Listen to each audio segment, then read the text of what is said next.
right.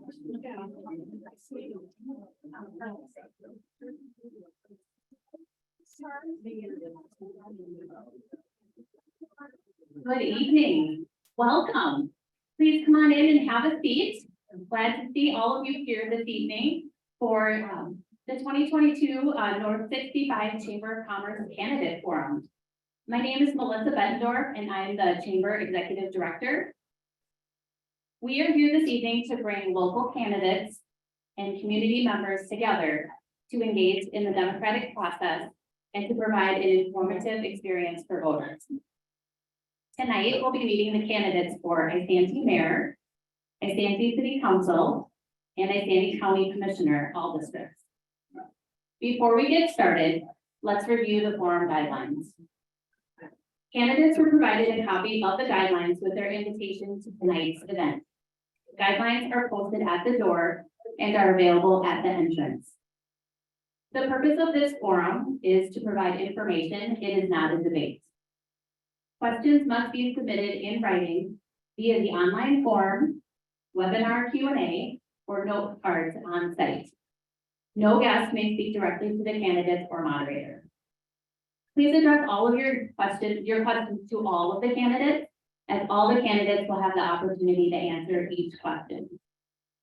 The moderator will inform candidates of the time allotted to answer each question, and a timekeeper will provide notice of the time remaining to candidates using a sign. The first speaker was determined by a random drawing earlier this evening. Second and subsequent first speakers will move toward the candidate's left, audience right. This event is being recorded. We appreciate the assistance of many volunteers who made this event possible. Co-hosting the event with me tonight is Chamber Director Vanessa Hansel. Vanessa will gather your questions and be overseeing our online audience. In addition, I believe Greg Carlson will be assisting us in gathering questions as well. Our timekeeper tonight is Diane Rasmussen, who's here in the front row. Diane works at Cambridge Medical Center and serves on the Chamber Board. We want to say thank you to the team here at Anoka Ramsey Community College for hosting us and supporting our online presence. Tonight's moderator is Isanti native Leah Pfeiffer. She comes to us with a varied background in government and business. Most recently, she founded Why Work, a consulting organization focused on improving employee retention. And at this time, I'll turn the microphone over to Leah to begin the forum. Thank you so much, Melissa. Thank you. Can everyone hear me all right? Excellent. My name is Leah Pfeiffer, and I am so pleased to be your moderator this evening. Running for office is an incredible investment of time and energy, and I am very grateful to all of the candidates who are running and joining us this evening. Tonight, as Melissa mentioned, we will be hearing from the candidates for the following local races. We're going to start with the City of Isanti Mayor, then we'll move on to City of Isanti City Council, then we'll be hearing from Isanti County Commissioners for District 1, 2, 3, and 5. The candidate for Isanti County Commissioner District 4, Mike Waring, is running unopposed. So now that we've got the order of the evening down, please join me in welcoming the candidates for City of Isanti Mayor Jimmy Gordon and Jeff Johnson.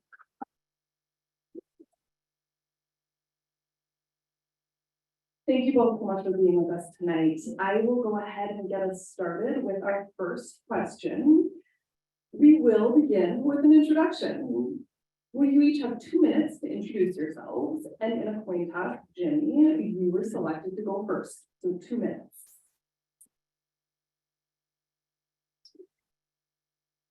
All right.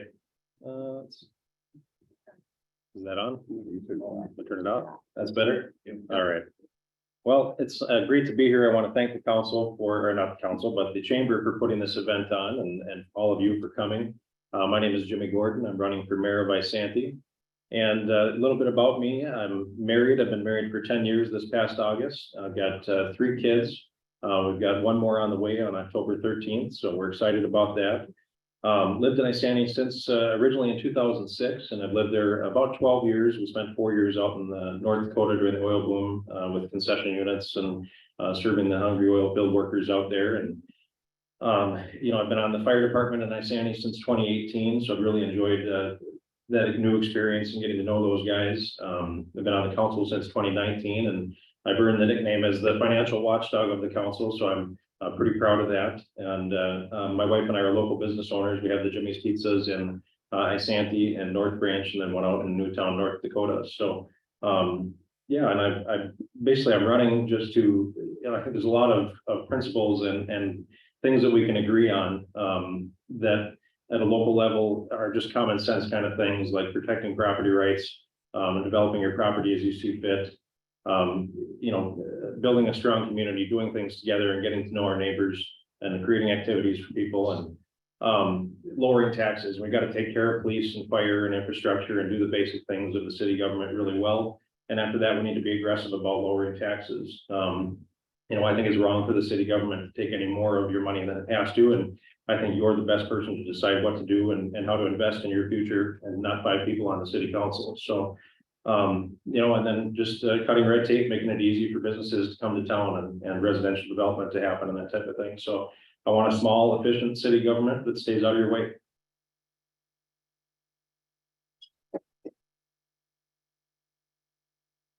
Thank you. I would also like to thank the chamber for putting this on. Thank you all for coming.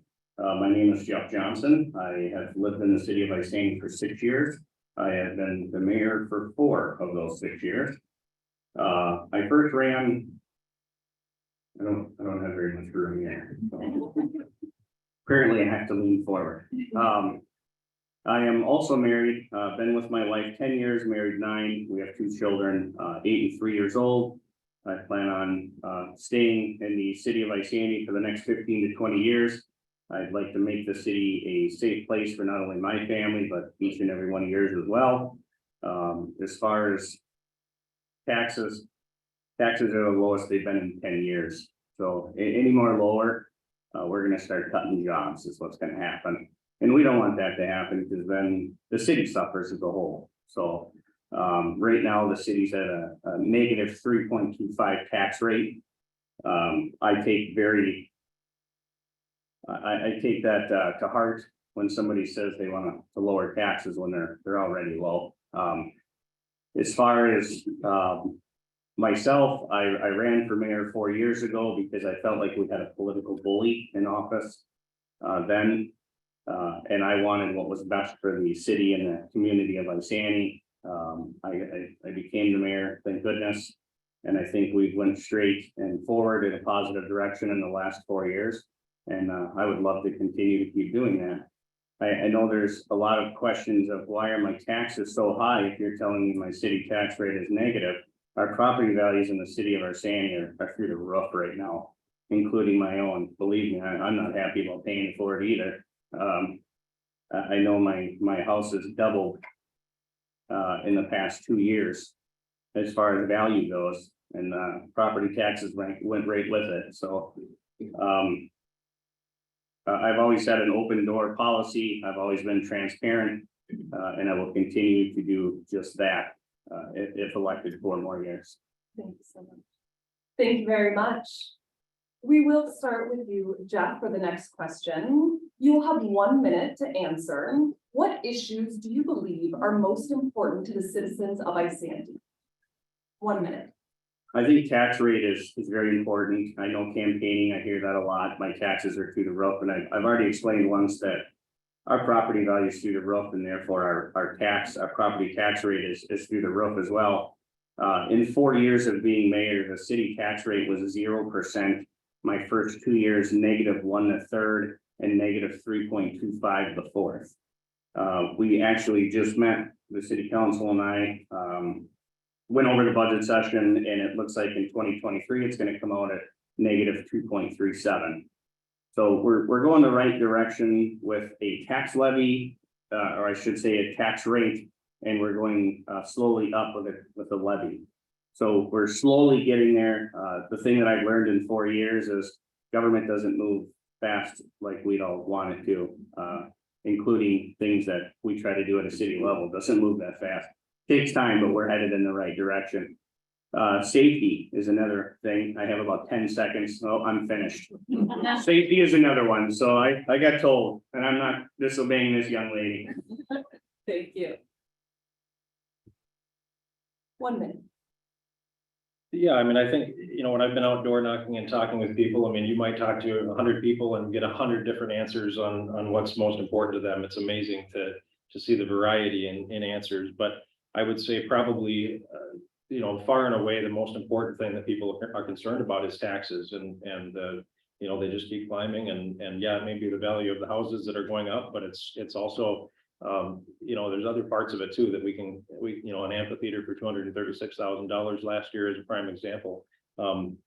Pet projects that we don't need to spend money on. And I think, taxes are number one for sure. Then I think it's schools. I mean, that school board election coming up is so important. And I think it's just a huge deal. I mean, everybody's wanting to see the schools do well. And of course, everybody wants restaurants, more restaurants. I hear that all the time. So, but yeah, I think that's probably some of the most important issues that we're dealing with. Excellent. Thank you both very much. For our next question, Jimmy, we'll go ahead and start with you this time. You'll have 1 minute to answer the following question. How would you work with local businesses and the chamber to make sure the city is considering or not considering policies that impact business? 1 minute. Sure. So, I mean, I've talked a lot about cutting red tape, and an example in Isanti that I see is, the Highway 65 overlay, and we've kind of gone back and forth on that on the council, and the 65 overlay is a zoning district that runs along Highway 65, and businesses like Isanti Ready Mix or Knife River, they can't expand their current operation because they're in the 65 overlay. And I understand we want future commercial development, but I don't think it's right for us to limit the businesses that we've had here. I mean, Isanti Ready Mix has been here since 1979. So I'd like to loosen things like that up. And one other example real quick is we had a Dairy Queen came to town for a planning meeting recently, and they had to ask for special permission to use their own colors and to have a second pylon sign because they're also in that 65 overlay. So I think it's cutting red tape, and I think that's something that's probably important to the chamber as well. But that would be kind of my just easy low hanging fruit that we could really take care of.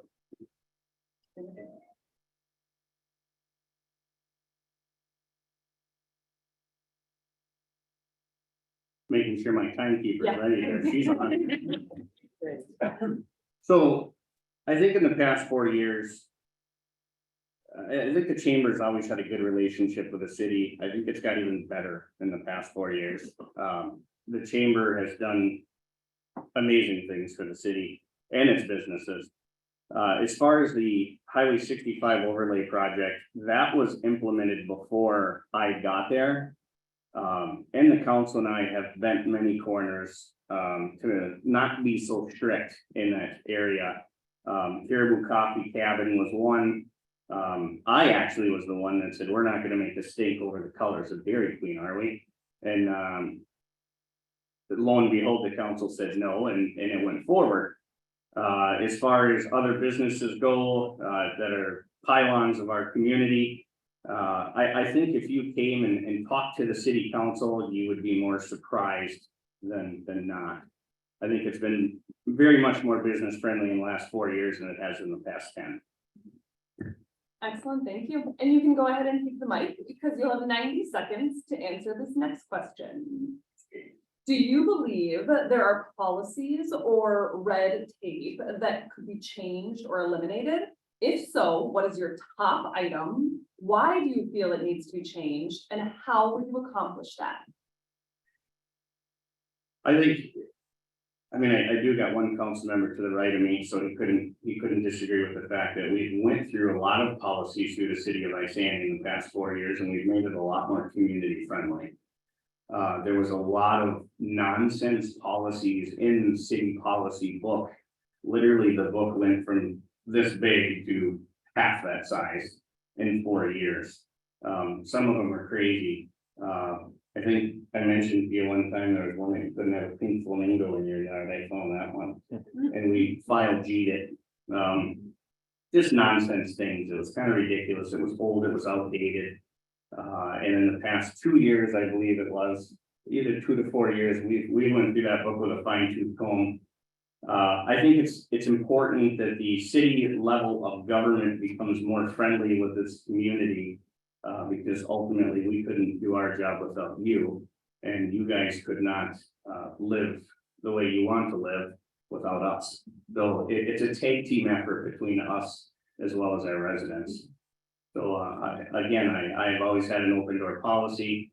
You can call me, give me, I'm gonna have people call me and just yell at me.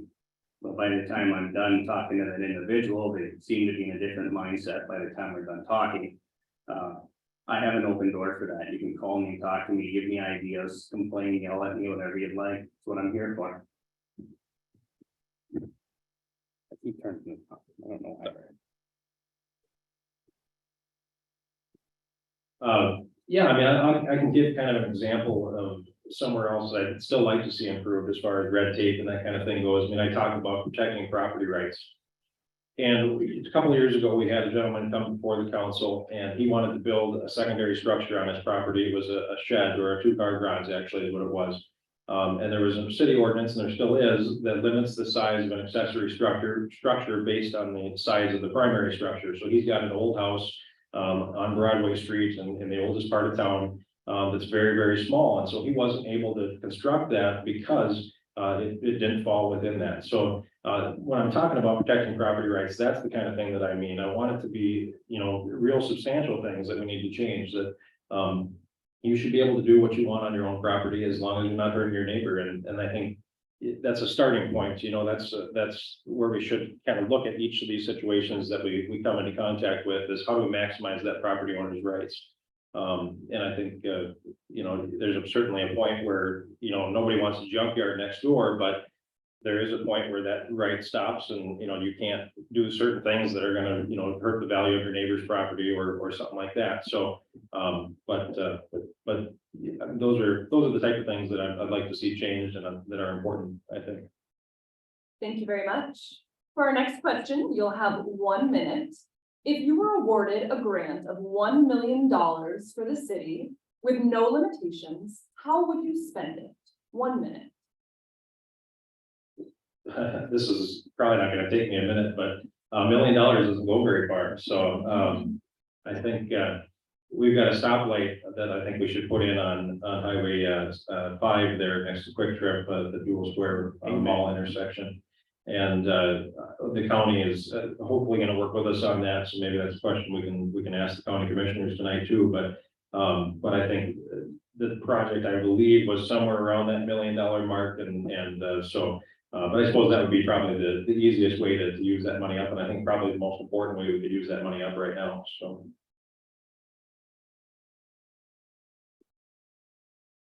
I actually just leaned to him and said amen to that one.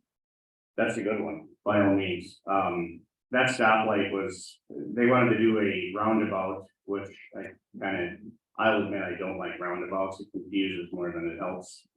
So we wanted to do a 3-legged stoplight, and now we have been waiting 2 years. A little over a year. A little over a year. Am I pushing it too? Seems forever to me, that's why. The other one that I would spend it on, I would probably burn that $1 million.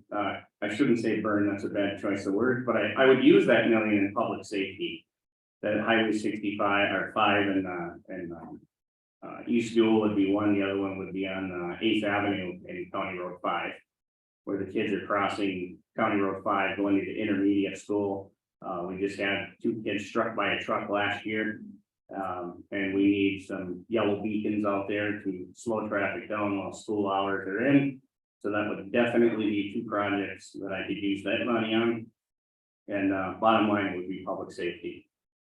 Thank you very much. And you'll be up next for 1 minute. What kinds of incentives or programs would you support to encourage businesses to locate within the city? And are there specific types of programs that you would not support? 1 minute. I'm not really for a tax increment. I don't know why we would say, hey, we'll cut your taxes if you build your business in our city. We all have to pay those, so why should we cut their taxes? A water and sewer, I'm not really. I don't, our residents have to pay taxes, so why can't our businesses? Either you want to come there or you don't. And most businesses right now are they're thriving. I mean, we've had, our industrial park is sold out. We actually had to plot more crop land to use in the industrial park. We have a lot of commercial land left. And we're just waiting for somebody to come in and say, hey, we want to build their business here, and we'll welcome them open arms. I think businesses have flown in the city in the past 3 years better than they have in the past 6 to 10. So hopefully I answered that question. That sounds great. Same question, 1 minute. Sure, I mean, the answer, I guess, is none. I mean, I don't want to subsidize business growth, and I don't like when politicians say, oh, I brought this business to town, or I brought that business to town. No, you didn't. You didn't bring anything to town. You helped them maybe see an opportunity in town. But that business owner is the one putting their neck on the line and their money on the line to make that thing a reality. And you know, I want businesses to see opportunity, and I want natural growth, and I don't want to subsidize business growth with tax dollars. Excellent, thank you. You can go ahead and keep the mic. We'll have 90 seconds for our next question. Looking ahead, it's 2032, 10 years from now. What changes do you want to see, and what do you want to remain the same? About 90 seconds. I mean, that's kind of a hard question. I guess I haven't really thought anything like that through before, as far as, you know, 10 years from now, what does the city look like? I think, you know, my general approach to a small city government and one that, you know, one that kind of stays out of your way, and it's not maybe conducive to necessarily a whole bunch of, you know, massive growth, but it is conducive to freedom and to the citizens being able to live and do what they like. And so I think, you know, I'd like to keep us on a pace for trying to be debt free. I don't want to see us taking out future debt. And I think that's something that I think would be important. Obviously, I want, you know, taxes to be lower, and I want us to put us on a trajectory to do that. But yeah, no, I think I want to keep Isanti a small town feel, and we're obviously going to grow one way or another, but I want to make sure that probably most importantly, we keep that small town feel, and you know, that we still know our neighbors 10 years from now. And I think that's very important.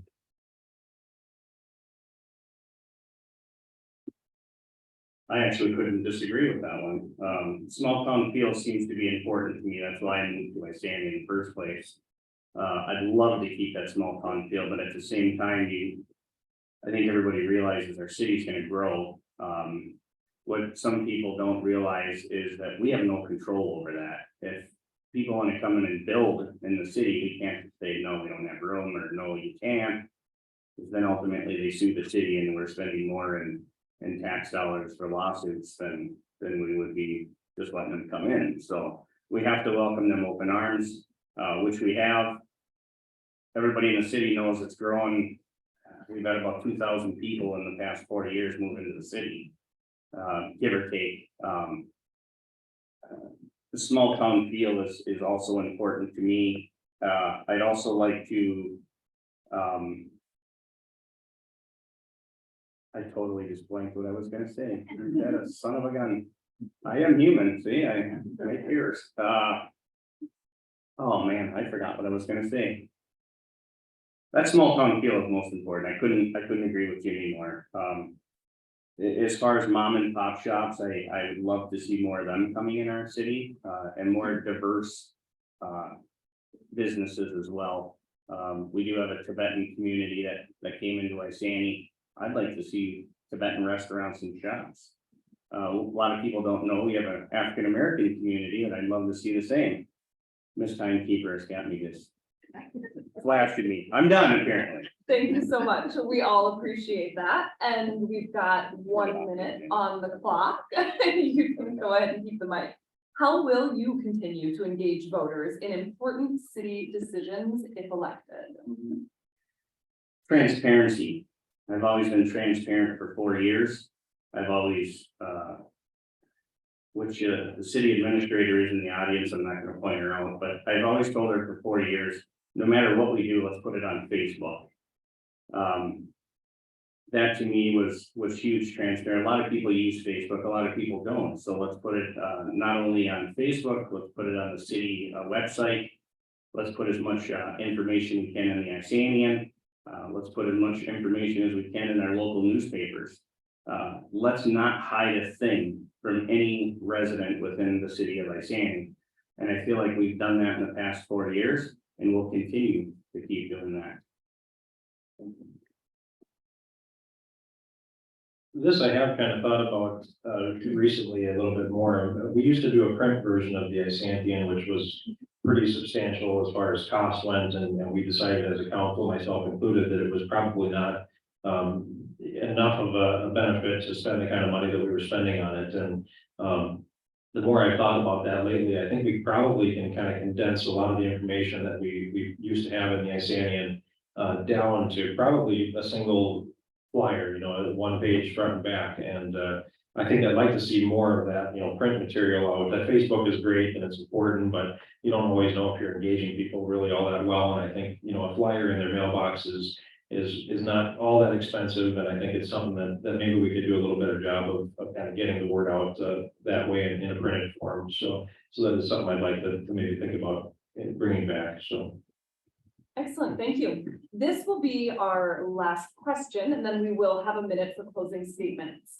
Audience submitted question. How do you feel about residential codes? Do you feel they're being handled properly? And do you think they should only be dealt with when there's a complaint?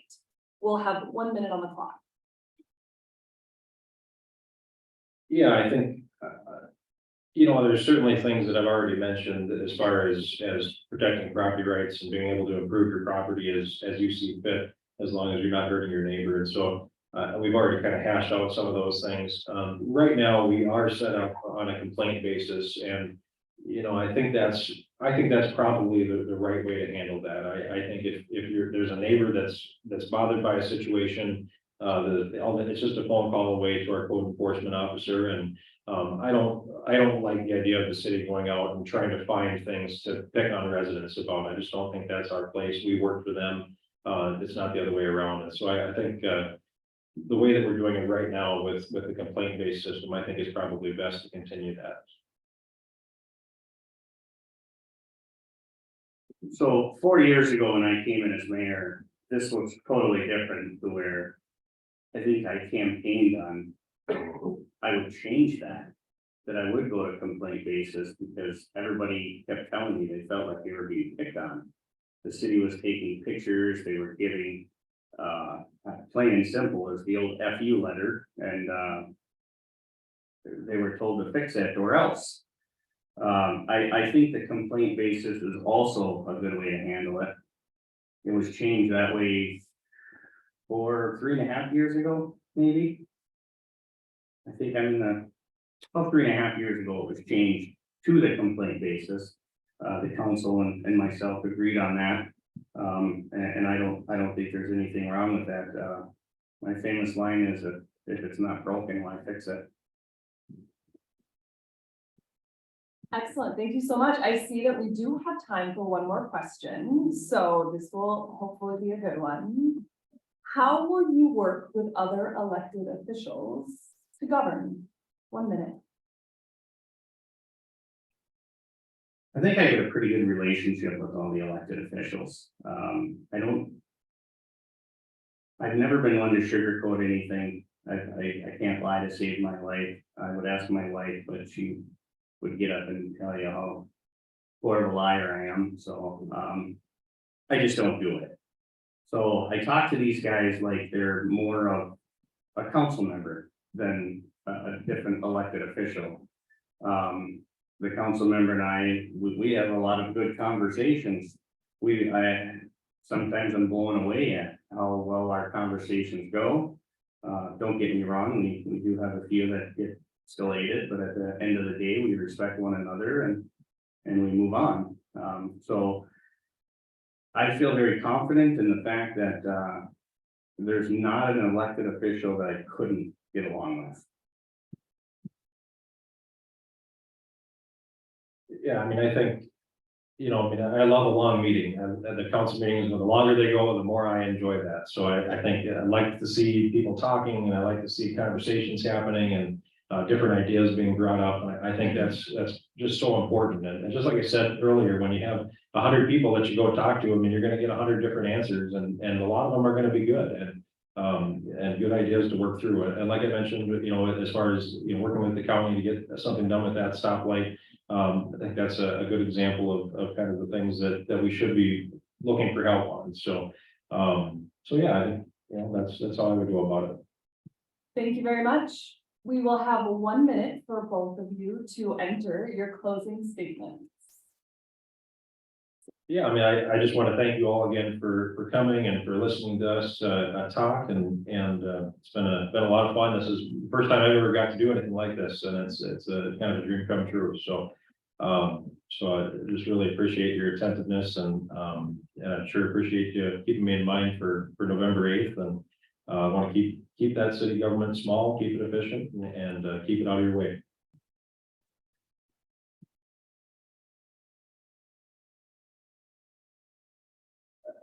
In 4 years, I've worked pretty hard to make sure that, as well as the city council did, to make sure that the city of Isanti became a lot community-friendly government. I think we've done a great job at that. Don't get me wrong, it's not 100% fixed.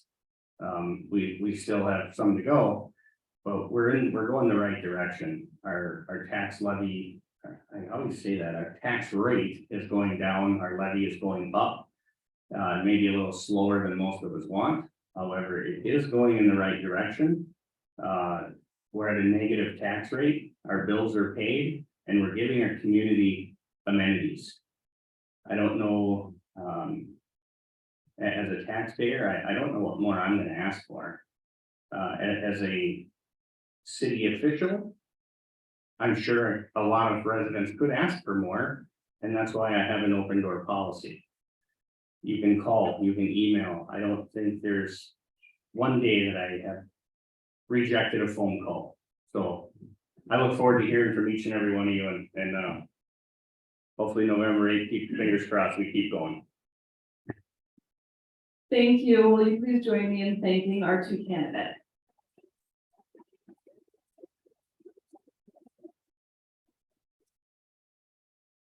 We'll be taking a brief 5-minute break and then reconvening with our city council candidates. Thank you.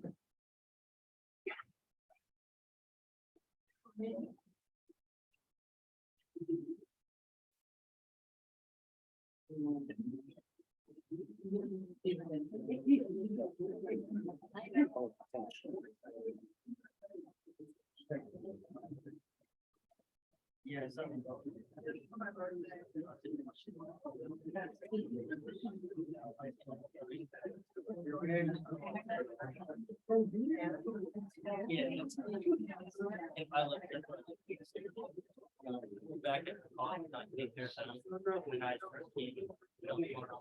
like to invite Merrill and Hinnenkamp forward.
Moos,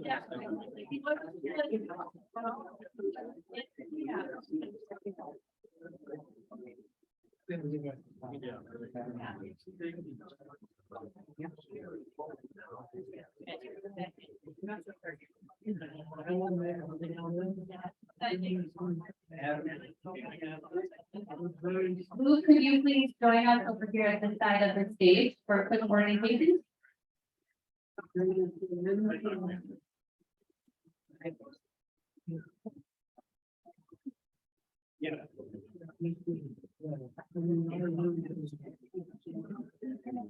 First, just to get in. Then hold the microphone on. Just patch it back and forth. That's what we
Told my wife it's 7.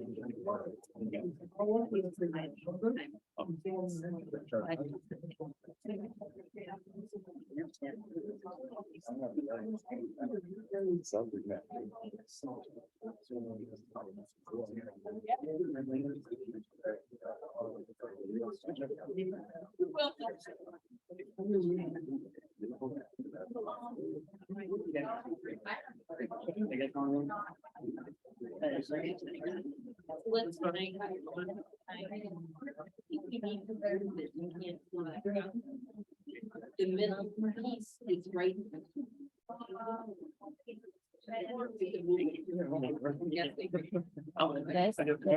We can't, this is the apparatus that's recording. Can it be moved over at all? We're all set and recording online, but we can, Can't see. Can you see the timekeeper? I'll hold it up. do you Just holler at me. prefer to stand your chair over more with that? help? That way a little bit too. Does that help? It'll be okay. I'll see. No, the microphone. Oh, yeah. I'll give you a little bit more. I think actually.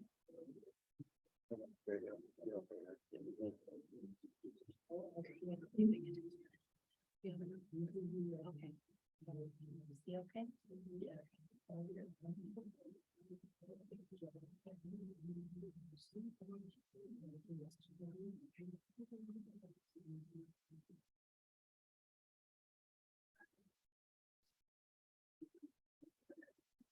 Excellent. Thank you all for making it back on time. What a timely, lovely bunch. I just wanted to issue a reminder that if you would like to submit a question, there are some cards up here at the front as well as pens. So if you want to go ahead and fill out any questions for our upcoming candidates or our candidates here on the stage, and then Vanessa will be kind of milling about collecting those.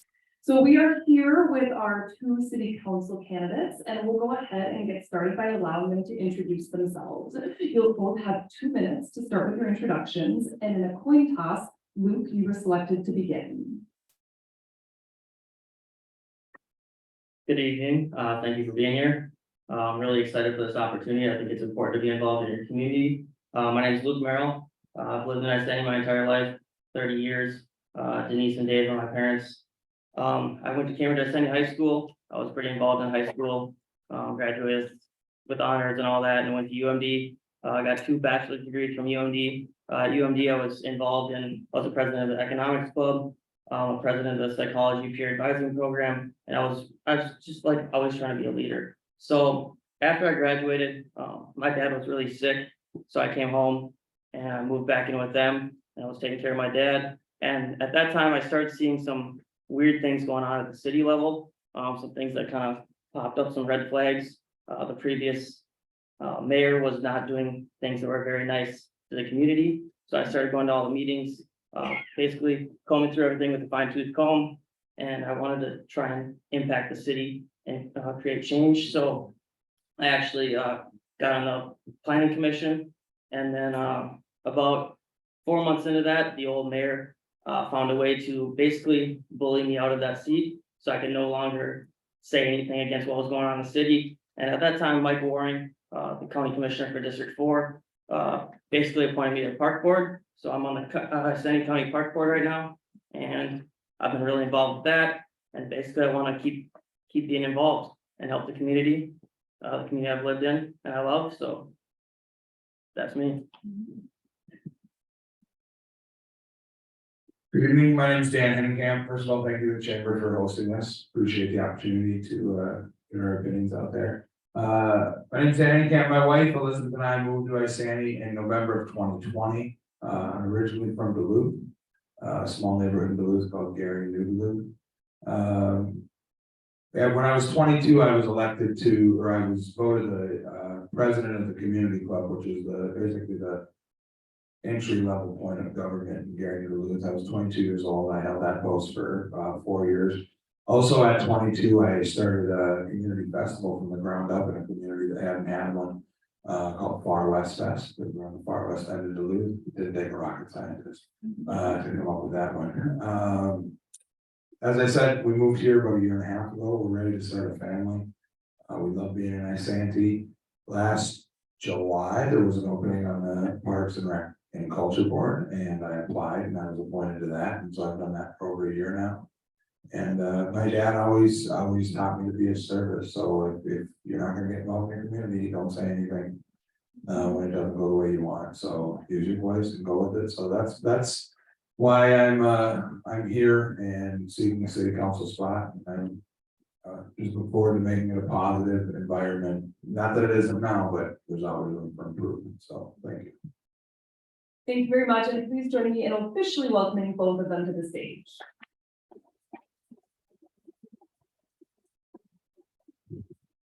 I did want to note that there is a third candidate, Dan Collison, who's unable to attend tonight.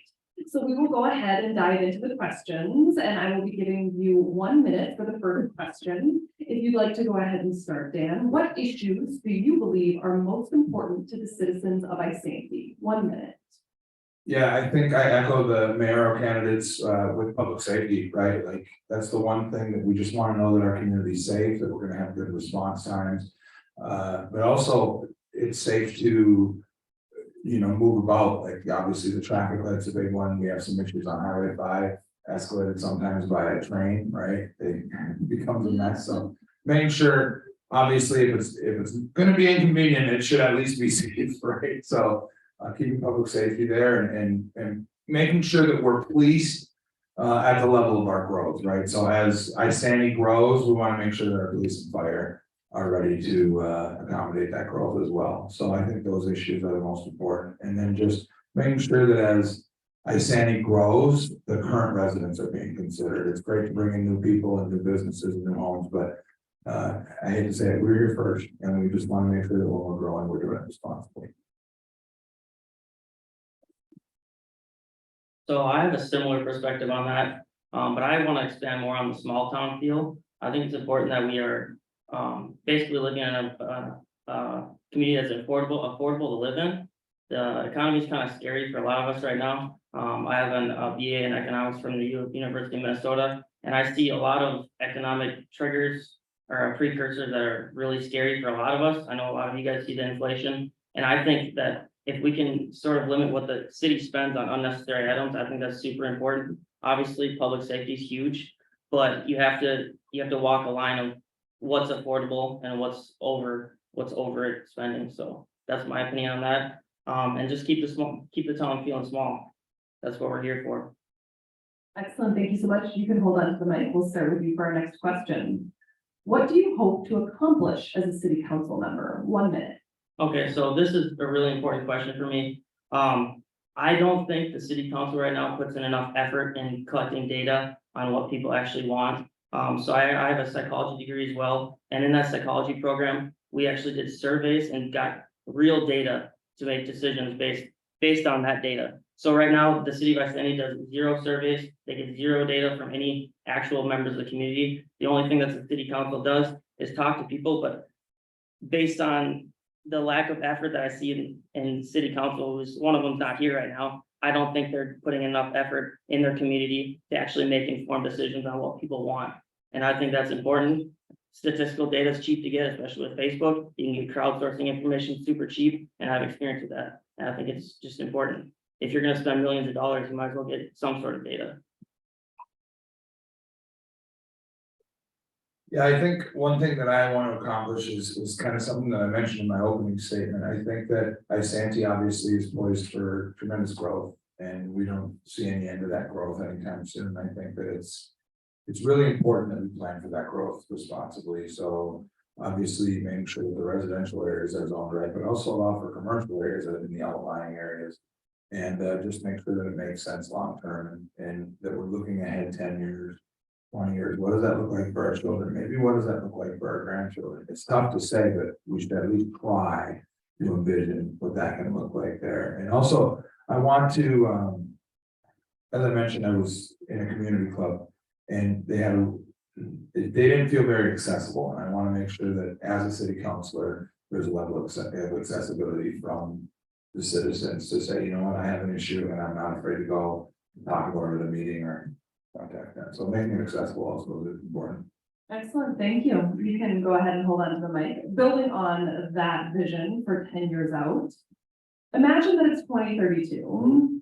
What changes do you want to see? And what would you like to remain the same? You'll have 90 seconds for this one. Thank you. I think everybody will agree at Pizza Ranch.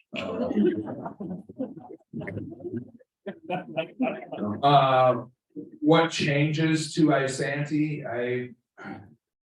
Sometimes I feel as though the layout of the city wasn't well thought out, and I'd like to work through some of those issues on a zoning and streets point of view to see if we can just use a little bit of eminent domain and go through here, probably make a whole lot of sense, because if you have to cross 5 most of the time, especially on the east side of town, you're zigzagging. So I think there's improvement for that, and I hope that in 10 years that we see something like that. Also, you know, just a continuous improvement of the schools, right? Like, I don't think we're ever gonna. You never hear anybody say our schools are too good. So just continuing on that, and then something that I'm passionate about because of my position on the parks board is to grow our parks as our city grows. We have some of the best parks, I think, certainly within the county, but within the region. And I hope that would grow as well. So making the city perhaps a little bit more sensible and making sure that we're maintaining a financial responsibility. And then, growing the parks.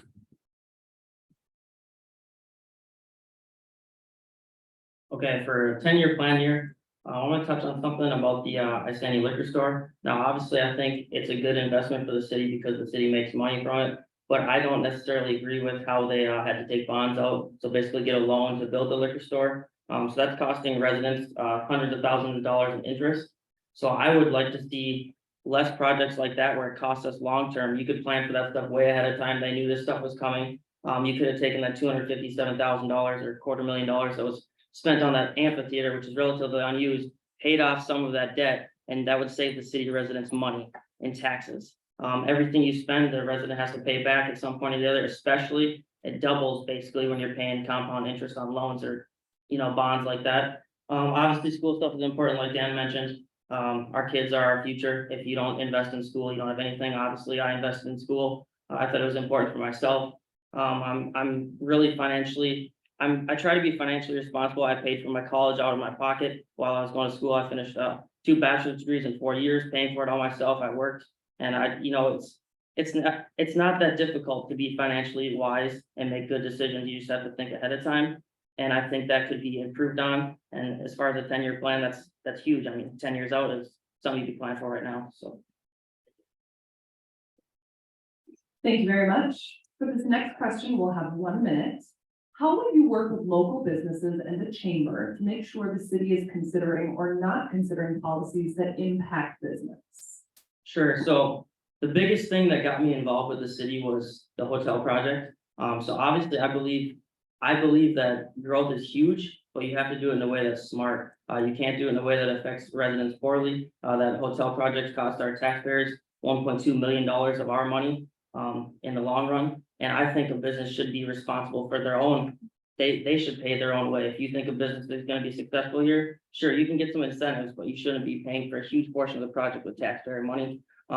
So I think it's important to promote business, but if they want to come into our town, I think that they should carry their own weight, because the residents shouldn't have to carry that burden of something that's not going to benefit them or isn't hugely beneficial towards them when there's somebody, the entrepreneur making money off of the project. So I think it's important, obviously, to promote business, but we're a small town, we only have limited space, and we have to be efficient on who we allow in and what sort of incentives we give. Yeah, I hate to say it, I agree with Luke on a lot of that. So ditto. But no, I think it's important that the business wants to come, like everybody else has said tonight. You want to do business, pay for business. It's not our responsibility. It's not your responsibility to pay for business. I think we may have the ability to help attract businesses using other things, pointing out maybe obvious benefits to business coming to Isanti. Just the local workforce of Cambridge, there's a big, there's a larger population base there in Cambridge. Also, BNSF Railroad runs right through it, serviced by 3 of the 4 Class A railroads in the state. Railroad connectivity is huge, and it's not utilized at all right now in Isanti to have, it's used in Cambridge. It's used in other communities, but it's not used in Isanti. So I think showing them what we can have to offer, if we're going to do anything instead of tax cuts, let's just promote what we can offer to these businesses to come. Excellent, thank you. Do you believe that there are policies or red tape that should be eliminated or changed? If so, what is your top item? Why do you feel it needs to be changed? And how would you accomplish that? You'll have 90 seconds.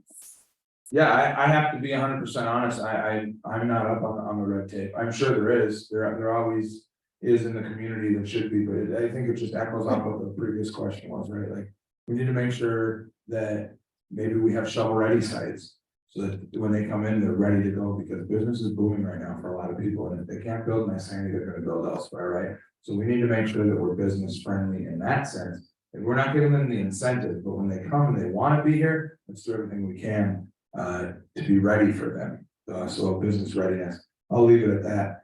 I just think that's important, that we're ready for when they come. So I don't know if this was tailored more towards businesses or residents, but I'm gonna focus on the residents because that's what I'm here for. I think, as Jimmy mentioned, I don't like that the cities basically can bully or could bully people around and tell them what they could and couldn't do with their own property. If you own your property, as long as your neighbors aren't complaining, I think you should be able to do as you please. I think it's great that we have, some people out have chickens now, and the ATV stuff's really cool. You can ride your ATV around town. Little things like that are important to have in a small town community. I think it's great. And I guess I just like to let people live. We're here in a small town community for a reason. It's not Edina, it's not Minnetonka. We're here and I'm standing for a reason, because it's a small town. And as soon as you start adding more red tape and telling people how they can and can't live, that's when it gets to a place where I wouldn't want to live here if it became super bad. So I think it's important to just listen to what the community does. And, as city council member, I think it's huge, like, just to listen and bring that stuff forward and be a voice for your community. Thank you. Luke, you can go ahead. Oh, go ahead. Yeah. So if you were awarded a grant of $1 million for the city with no limitations, how would you spend it? And you'll have 1 minute. So as Jimmy and Jeff both said, infrastructure is huge. $1 million doesn't get you far. But one thing that I would like to see, I'm on the county park board too. I have been for almost 6 years now. And every bid we get seems to be super inflated. So I have a friend that was working for a company that gave us a bid. And he actually told me that this company increases the bids 30% for a city or a county. So, the fact that cities and counties do not negotiate these bids You know, say if a bid comes in at $750,000, why not tell them you only want to pay 700? See if you can get some negotiation out of it, because $50,000 saved is huge. And a lot of the times these contractors are just upping the price because of government money and they know there's not gonna be any negotiation. And I think that's ridiculous. Every dollar counts. You know, if there's only 6,000 residents in a town, every cent like adds up. You know, if you're paying an extra $100 a year because of negotiations that just aren't there by city council or the city, I think that's something that could be changed. Yeah, I think with $1 million, again, it doesn't really go far, but the focus has to be public safety. And maybe if it's not, you know, traffic control or traffic devices, I think we really need to look at our police and, you know, the fire district and see if there's anything we can do there to make sure that we're top notch and we're responding the way that those departments have to respond in our area. So, yeah, I'd have to give it to public safety. I'd also like to, I know it's not a city road, but I would also like to see some effort put into what can the city of Isanti do to make our interaction with Highway 65 safer. I mean, it's almost constant that there's accidents, there's helicopters, there's fatalities on Highway 65. And again, I know it's not a city road, but I really would like to see if the city of Isanti could have any influence in making that a safe road. Thank you. You can go ahead and hold on to the mic. What kinds of incentives or programs would you support to encourage businesses to locate within the city? And are there specific types of programs you would not support? 1 minute. Yeah, I definitely, I agree with mayoral candidates. I don't think any type of discounts, you know, any type of waiving taxes or fees or utilities. No, again, business should pay, business is making money, business should have to spend money on the community that they're in. What I would support again to bring them in is marketing ourselves to the city or to those businesses for what we do have, like I said, the railroad, easy interstate, you know, only 15 miles off the interstate. So we're really connectable. We have a good labor force in Cambridge, Isanti area, and obviously North Branch and Princeton, and even the northern suburbs are really obtainable. So I'd just like to really make us marketable and attractive to businesses, like before, like a marketing program like that, but. And for you, Luke? So I agree with that. I think it's great to have good marketing towards businesses. One thing that the city has done pretty well is I like the $1 shovel-ready properties. I think they're an interesting concept. So if you guys don't know what that is, basically the Economic Commission basically takes applications for businesses that want to build on these properties, which are called shovel-ready properties. So there's basic infrastructure set up there, and it's $1. So it's a great incentive to get businesses in. Obviously, there is some overhead with it, but if you're not getting any other incentives over the top of that, really, you're just getting tax revenue from those businesses. And I think, I mean, those projects are great. They're building the city slowly, and I just think that's a cool program. But otherwise, like he said, I'd just rather not spend a bunch of extra money on incentivizing businesses to come into Isanti. You can go ahead and hold on to the mic. Thank you very much. We do have an audience question here. What initiatives will you propose to keep, level, or lower the city tax rate? You'll have 1 minute. Okay, so this question I'm pretty passionate about. As you guys can probably tell, I'm pretty financially minded, and I just see a lot of inefficiencies. The biggest one is being the loan for the liquor store. That's costing hundreds of thousands of dollars. And then, you know, spending that money on the amphitheater, which is relatively unused. So if you say $250,000 project divided by 6,000 residents, that's every resident in Isanti paying over $40 each for that amphitheater, basically. And do you get $40 of value out of it? Maybe, maybe not. But the fact that the money was spent carelessly without ever sending any surveys out, most people in Isanti don't even know about the amphitheater.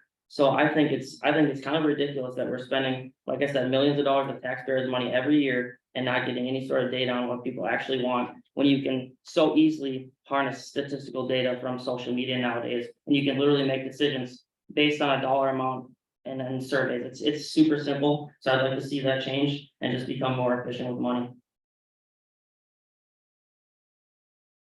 Yeah, so in regards to the liquor store, I have to sort of disagree as far as the loans go. It's obviously nice if you don't have to do that, but what that liquor store is gonna add to the income of the city in the lifetime of that liquor store is exponential.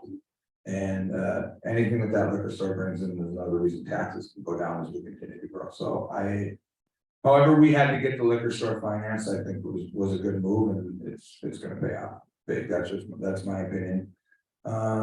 In regards to the amenities, I think it's great that we're adding amenities, but I think that we need to make sure that the residents that are paying for these amenities, again, have some input in that. Because we need to make sure that they're being used, we need to make sure that they're wanted, and we need to make sure that they're justified. I think it's great. If our tax base can go down, we should have these amenities, but they should be amenities that the community wants. Thank you. For the next question, you'll have 1 minute. How will you continue to engage voters in important city decisions if you're elected? Yeah, I think sometimes, and this isn't specific to Isanti, this is government in general. Sometimes big decisions are made and you don't know that the big decision was being made until you pick up the paper or watch WCCO in the morning. You're like, "What? They did what last night?" Right? So I think it's really important that the city of Isanti, I think, has made good progress in that. Anytime a meeting's canceled or any agenda goes up on Facebook and social media, I think that needs to be continued, but maybe we need to look at giving more attention to bigger issues on the agenda. And if that's something as a candidate I can do on my own socials, or as a counselor, I'm all for that, because I think the people need to be informed what's happening, and I don't think any ill intent is done with that when they don't know that it went down. It's just the way that our government was kind of designed and how it functions, but letting people know when the big decisions are gonna be, is gonna be big. I think to say, hey, oh yeah, we approved payroll and a building permit, okay, but hey, this one's really gonna affect you, maybe you should come out and voice your opinion. Thank you. So living here for 30 years, it's been important to me that I'm close to all my community, all my neighbors. I try to get out and talk to everybody. For the last 5 or 6 years, people usually approach me, either on Facebook or in person, and just talk to me about what they think they want to see in the city, because they know, even though I'm not involved with the city on the city council and I can't really make huge decisions, I always try and get the information forth to whoever can. So I think it's important to actually engage with people and be open or receptive to what they have to say. I also think Facebook and social media is really important. It can be used very effectively, and like he had mentioned, I'd actually like to see the council members use more of that. I know the council members, and they're just not really as tech savvy. They're a little older, and I think it's an important resource that we could use. And then, like I said, surveys and just overall effort by city council. I just don't see enough effort being put forth. Excellent. What qualifications do you think you possess that would make you a great city council person? You'll have 1 minute. Sure. So I touched on these a little bit. I have a BA in economics, a BA in psychology. I'm also on the county parks board and the economic development commission for the city of Isanti. So I have a lot of experience in that, and I like to be a leader. I like to be an advocate for the community. I have a lot of, I guess, finance background. And I think it's just important that you do have experience with that, especially in city council. I've kind of worked my way up to this. You know, I was considering running for city council last time, and I did go for the special election a couple of years ago. Jimmy got chosen. Fortunately, he's been a great city council member. But I just always have worked my way up to where I want to be. Eventually, I might run for mayor, county commissioner. It's hard to say, but I think it's important to just be a voice for your community.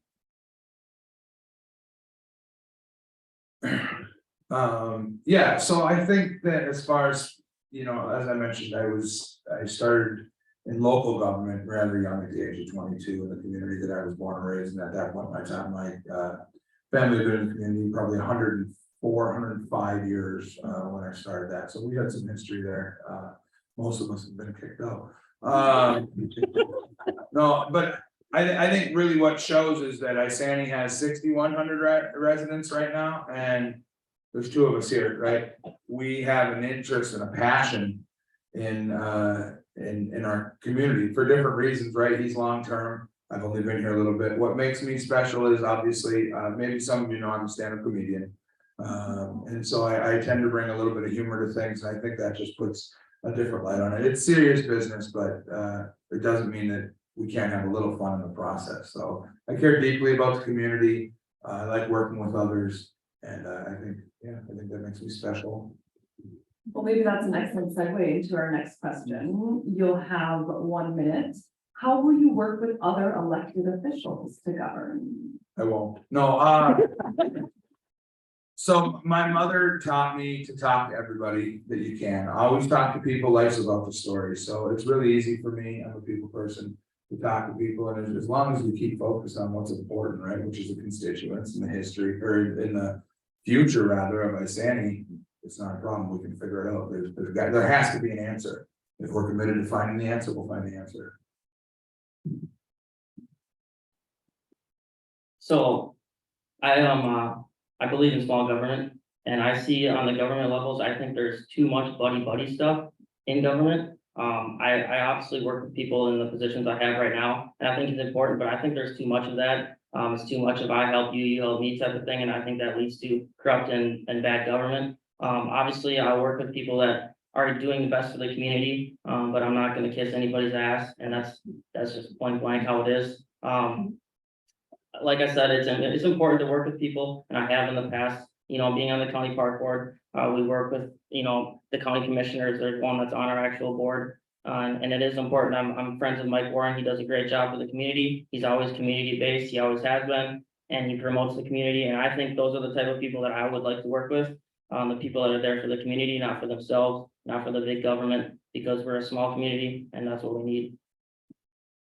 Excellent. Well, thank you both so much for joining us. We'll go ahead and wrap this up with your closing statements. You'll each have about 60 seconds. And Luke, would you like to get us started? Sure. So I want to touch on the liquor store. I think that's a great investment as well. I just don't believe that it was planned for very well. I just wanted to mention that because he thinks it's great. I think it's great too. It brings in over $500,000 of revenue every year for the city. But I would just like to see more planning and a little bit more effort on city council. And I think I'm the type of person that puts in 110% effort. I mean, I already have almost 200 signs in Isanti. I'm always pushing to be better and improve and be there for the community. And I think if I'm voted as a city council member, I think I'll do a great job. And if I'm not, I'll keep trying. So thank you. And I appreciate your time for listening.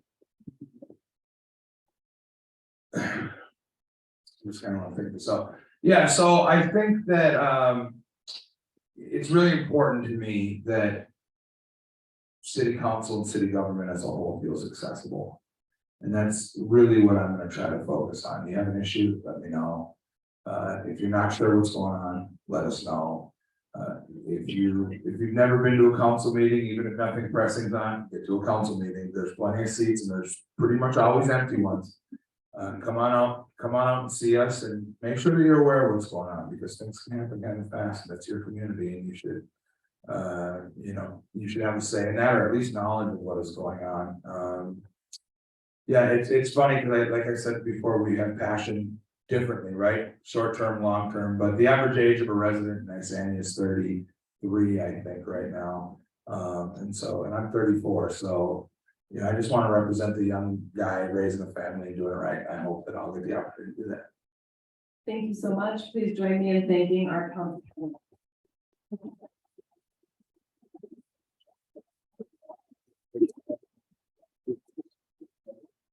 We will be taking a short break before we reconvene and hear from our Isanti County Commissioner candidates. So I would like to welcome them up to the stage to get settled while we have our short break. Thank you. Oh, we will be reconvening at 7:45.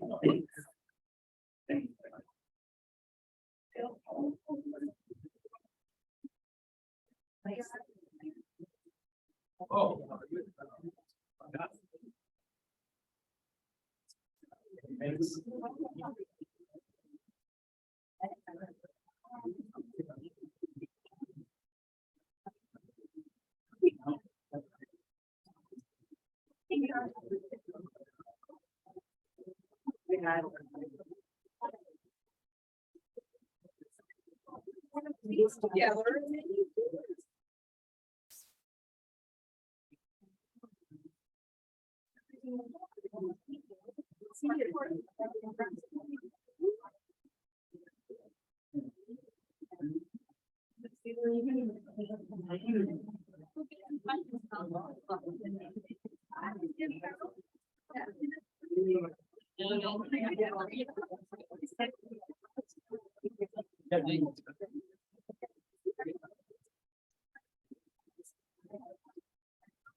Yeah, very, and then this microphone.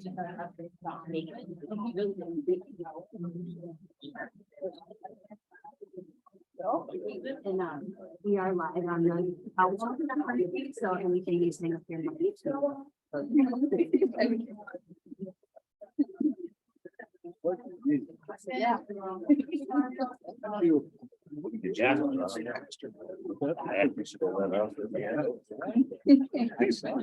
Yeah.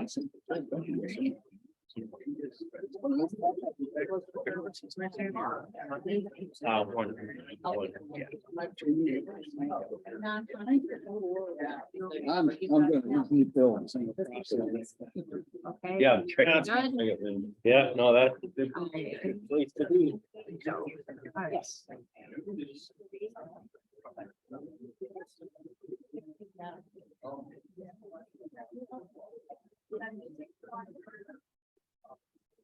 Some say they're pretty small. It does, doesn't it? I think you can carefully. Right. They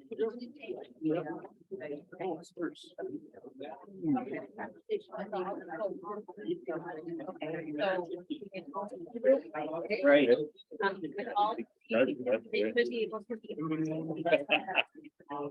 There is our, so. Yeah. Back into then. Actually. Yeah. So if I feel aiming in your hand, that's better. We're gonna. pass it Oh, I'll make it. and then you're gonna pass this right along. It'll just help you. This is the middle one, so. Susan will get on the good one. Down. So, similar to what you know, the other format of the question, so you'll be given the Diane's right there. Time. You guys.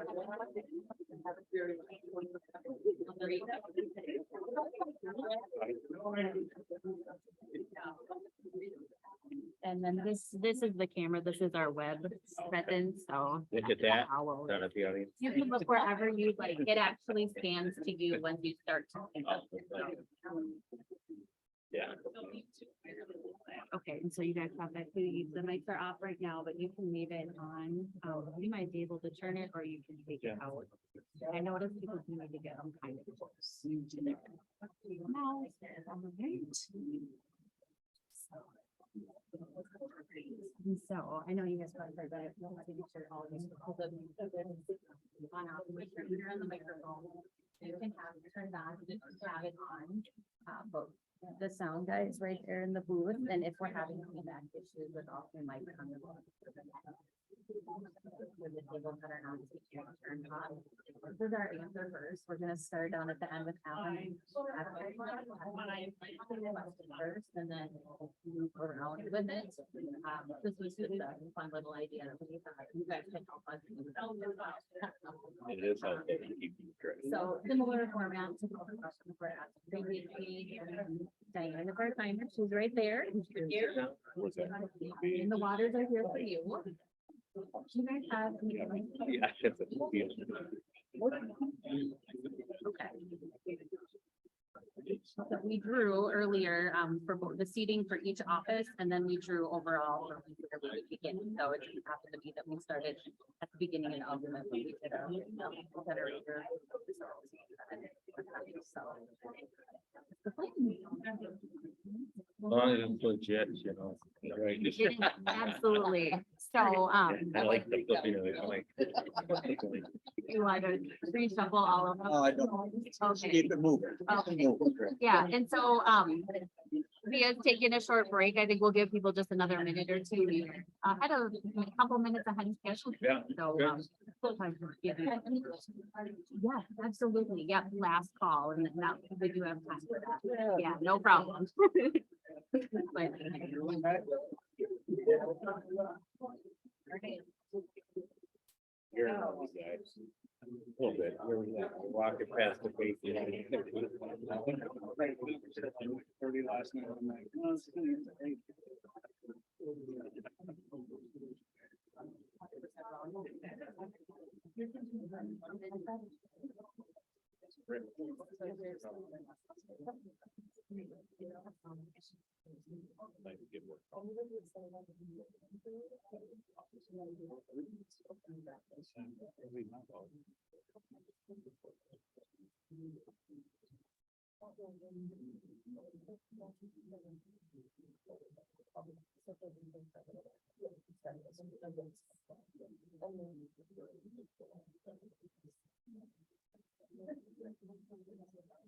Yep.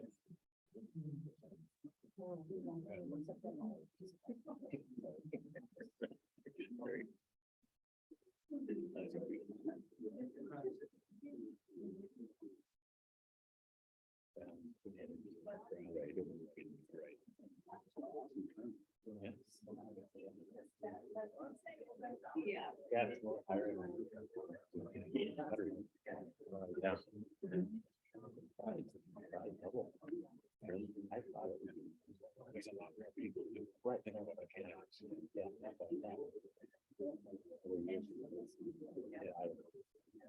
This is too nice. So, you guys get to see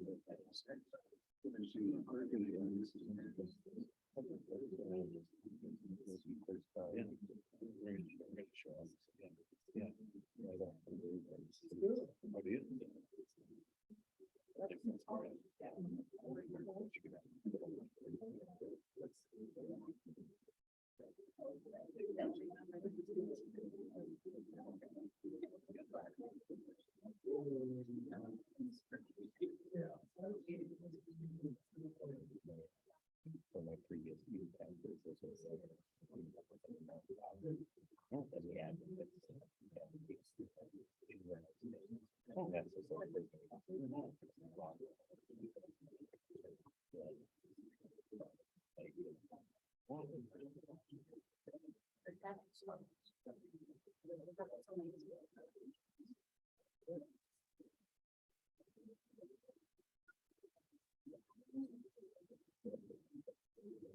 where's that?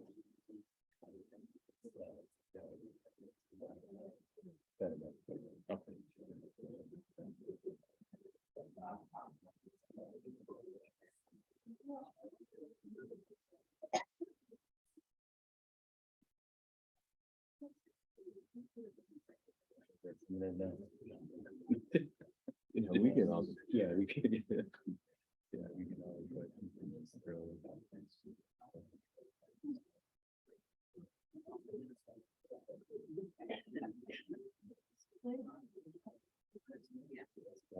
Good job. I show up before I see her fire there.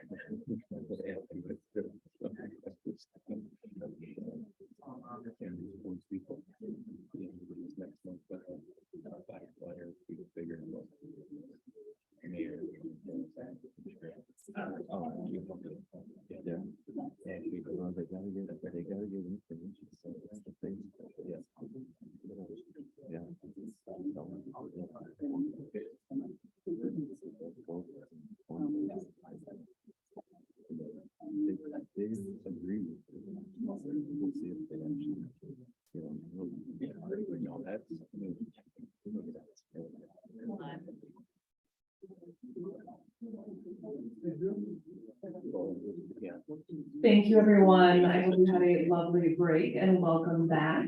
We are reconvening with our Isanti County Commissioner candidates. I will go ahead and kick this off by allowing them to introduce themselves before we engage in a hearty welcome to the stage. So with 2 minutes on the clock, we will begin with introductions. Who did we select? Oh, Alan. Alan selected you to go first. Well, thank you, Chamber, for hosting this, and thank you for the great attendance here tonight to show your interest in your community. My wife and I have 5 children and 6 grandchildren who've been here for 4 generations. We love this county, and we want to see it just continue to grow into a better place for people to live, work, and play. My background includes, I have a master's degree in urban and regional planning, and undergrad degree in political science. I served our country 23 years in military service, where I was promoted 8 times, started as a private, retired as a major.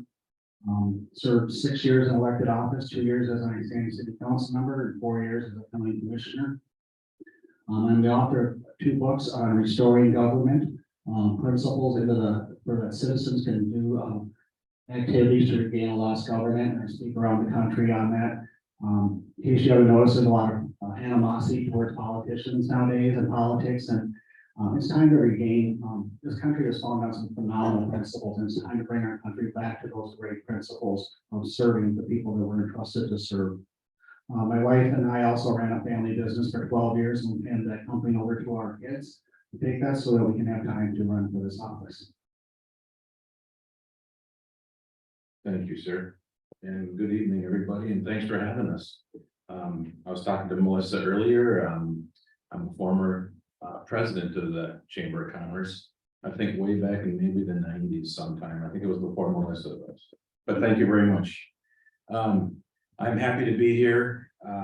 I've been here for 40 years. It'll be 40 years next May. I can't believe it's been that long. I thought I'd get here and just a place to move on and go, but we decided, my lovely wife is over here, and we have 3 kids that have worked in all of our family businesses, and all of our kids are growing. We have 3 wonderful grandchildren, so thanks for that. But like I said, I've lived here for 40 years. I've had business on Main Street. I have an undergrad degree in business, imagine that, right? And that's what I've been doing my whole life.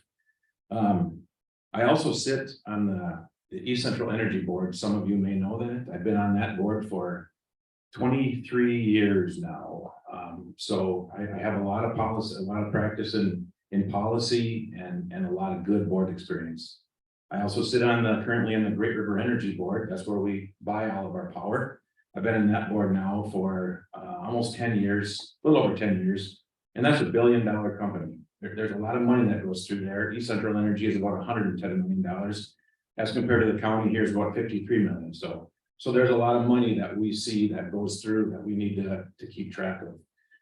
I'm also a proud retired firefighter, almost 24 years in that too. So I fought fires in probably all of our communities here, Bradford, Cambridge, the east side, everything. So that's very important to me too. So thank you for that. And I'm really not a politician. It's hard for me to look and talk, but I will use my values and my business background to make the right decision for everybody. So thank you.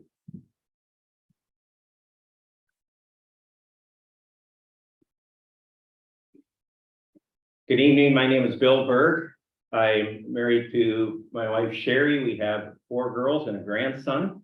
We have been in the community 30 years. I moved here in '92 to be the youth pastor at First Baptist Church. And when I moved here, right away, I was not a church guy. I was a county guy. I gathered all the other youth pastors in the county. We formed what was called the Body, Bridging Others, Discipling Youth, and said, hey, how can we be better together?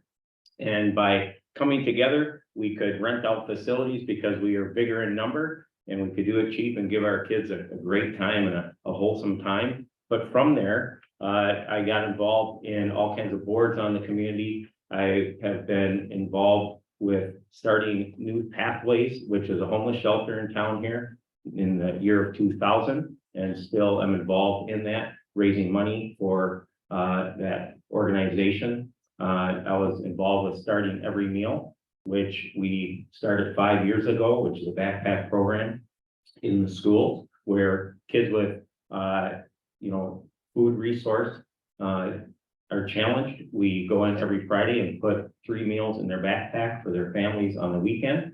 And we started with 2 schools 5 years ago, and now we're at 10 schools. And I'm involved in raising all the money every year to make that happen. I currently chair the foundation board at the hospital, and I'm working with them towards the new medical center. So there's been a variety of boards activities. And so I've been visiting with people and they're saying, well, why do you want to get into politics? Why do you want to do this? And I'm like, well, I don't want to get into politics. I want to just continue to be a public servant and keep doing what I've been doing since I moved to town. And that's serving in every area I can.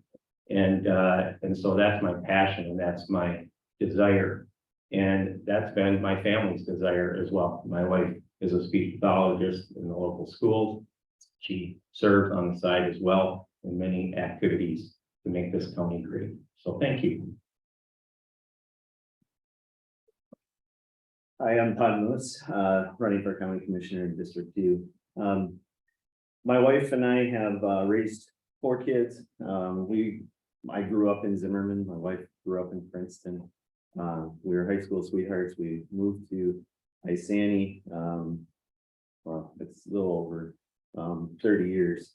And we have just, we've seen the community grow.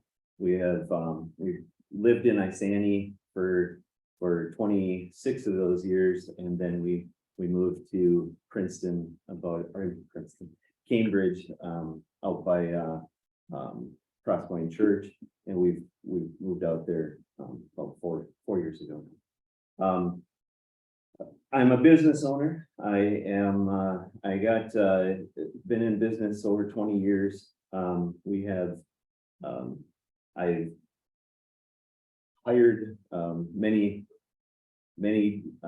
employees. I've been we've been through the ups and downs as a business.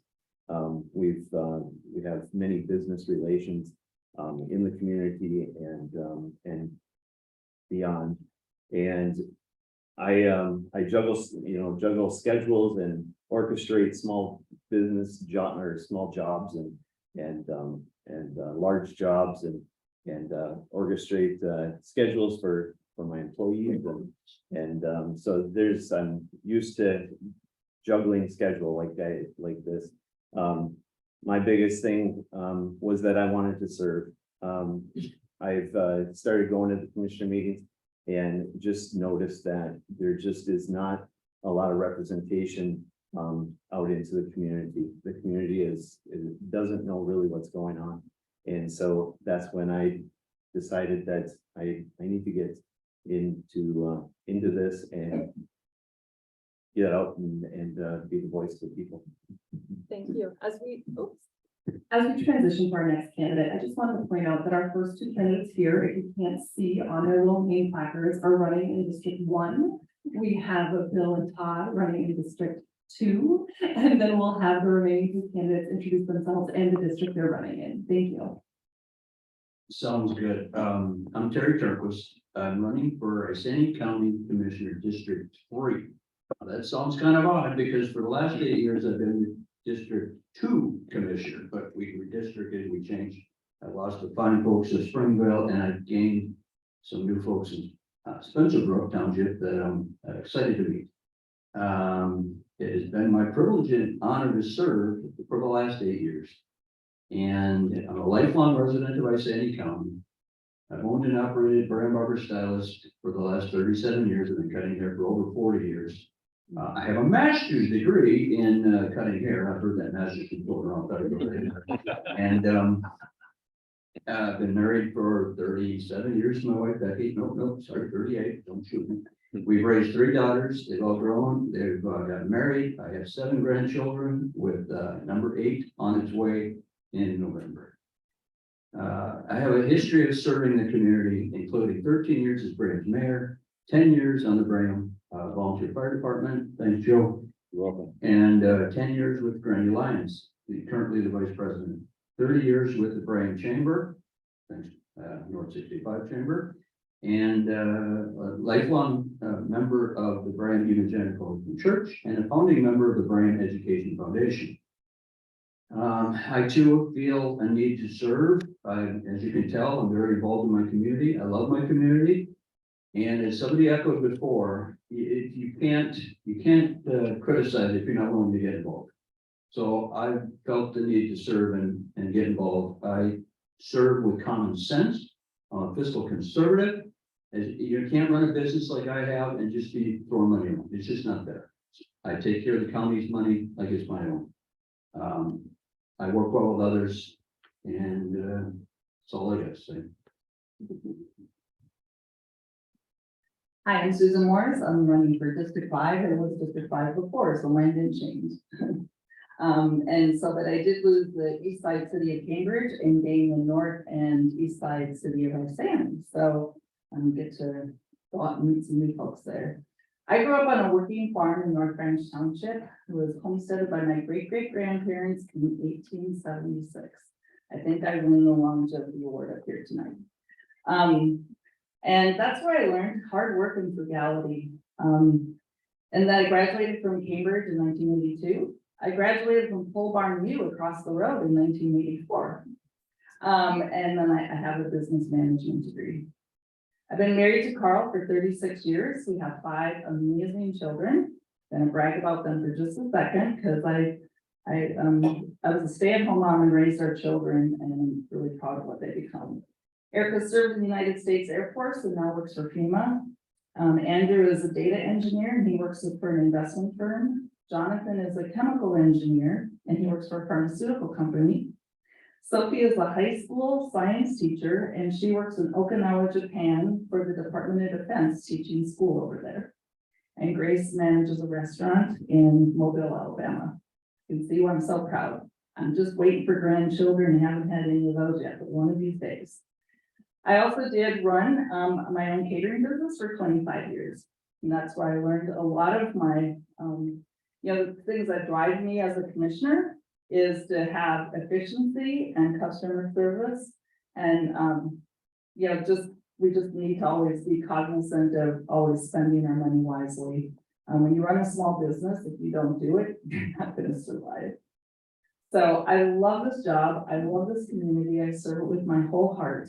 And so my first career was being a stay-at-home mom and having my catering business. And so I never intended on being a career politician, if that's what they call it, but I love serving. So that's why I'm here. Thank you.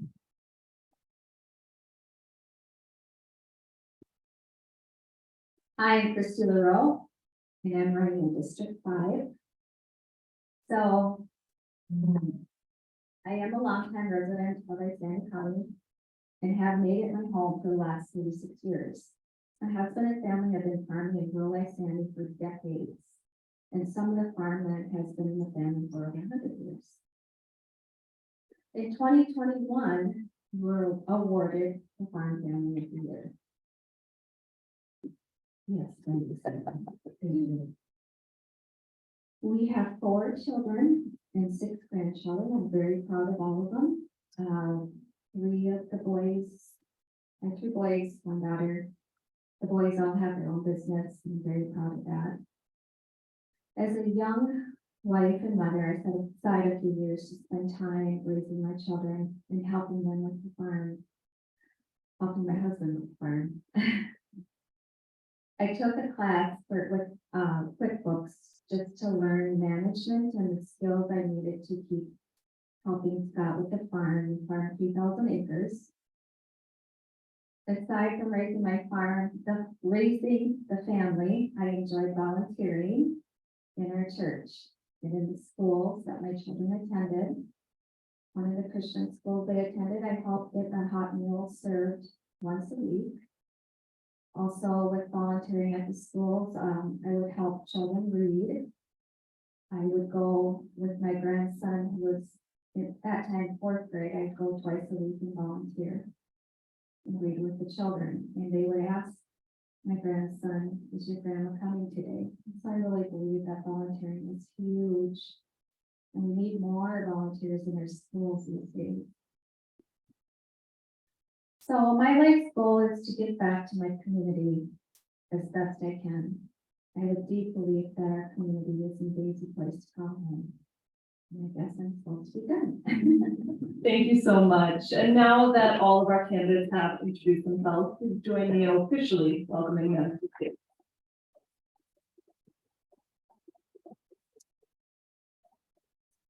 We'll begin with our first question. Joe will get us started. You'll have 1 minute.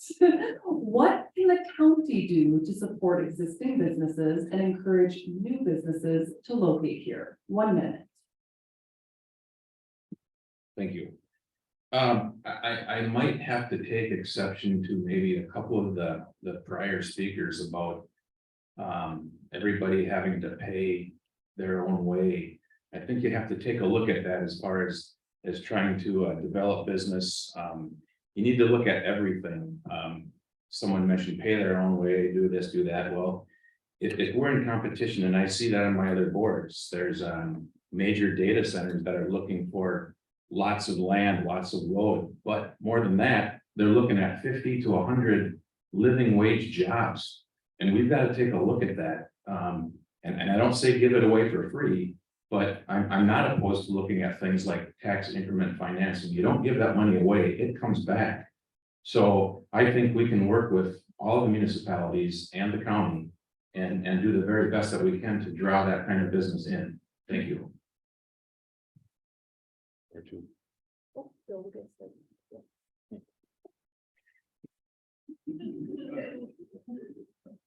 Well, I love local business and I do everything for their support and success. I started New Hope Community Church in Cambridge here, then we invited Elam Baptist to merge with us down in Isanti, then we have been up in Graham as well. And all my employees know that if they are going to purchase anything for those 3 locations, they start in town. They purchase everything in town. If you're in Isanti, you're not driving to Walmart to purchase, you're driving to Coburn. Keep everything local as much as possible. Also, I agree with Joe as well. In order to get other business or industry in here, we are going to have to flex and see how we can play together, because in reality, everybody did want a hotel here, right? I mean, people do want amenities, and so we may have to give up some things in order to get what we want. And so we need to figure out what is that right mixture, and so that we can have the amenities that we would like within our community. So thank you. I do agree with the fact that small business is near and dear to my heart, just because I see the growth that so many of these businesses they give so much back to the community. And you know, as far as giving away our taxes, that's one that is that would have to be something that I would have to really look at, what kind of business that is coming in, if it would benefit my constituents. I would not do something that would be you know, that would be a foolish thing, but it would be something that I would look at, knowing my constituents, because then I would be out there communicating with my constituents that what that would benefit them.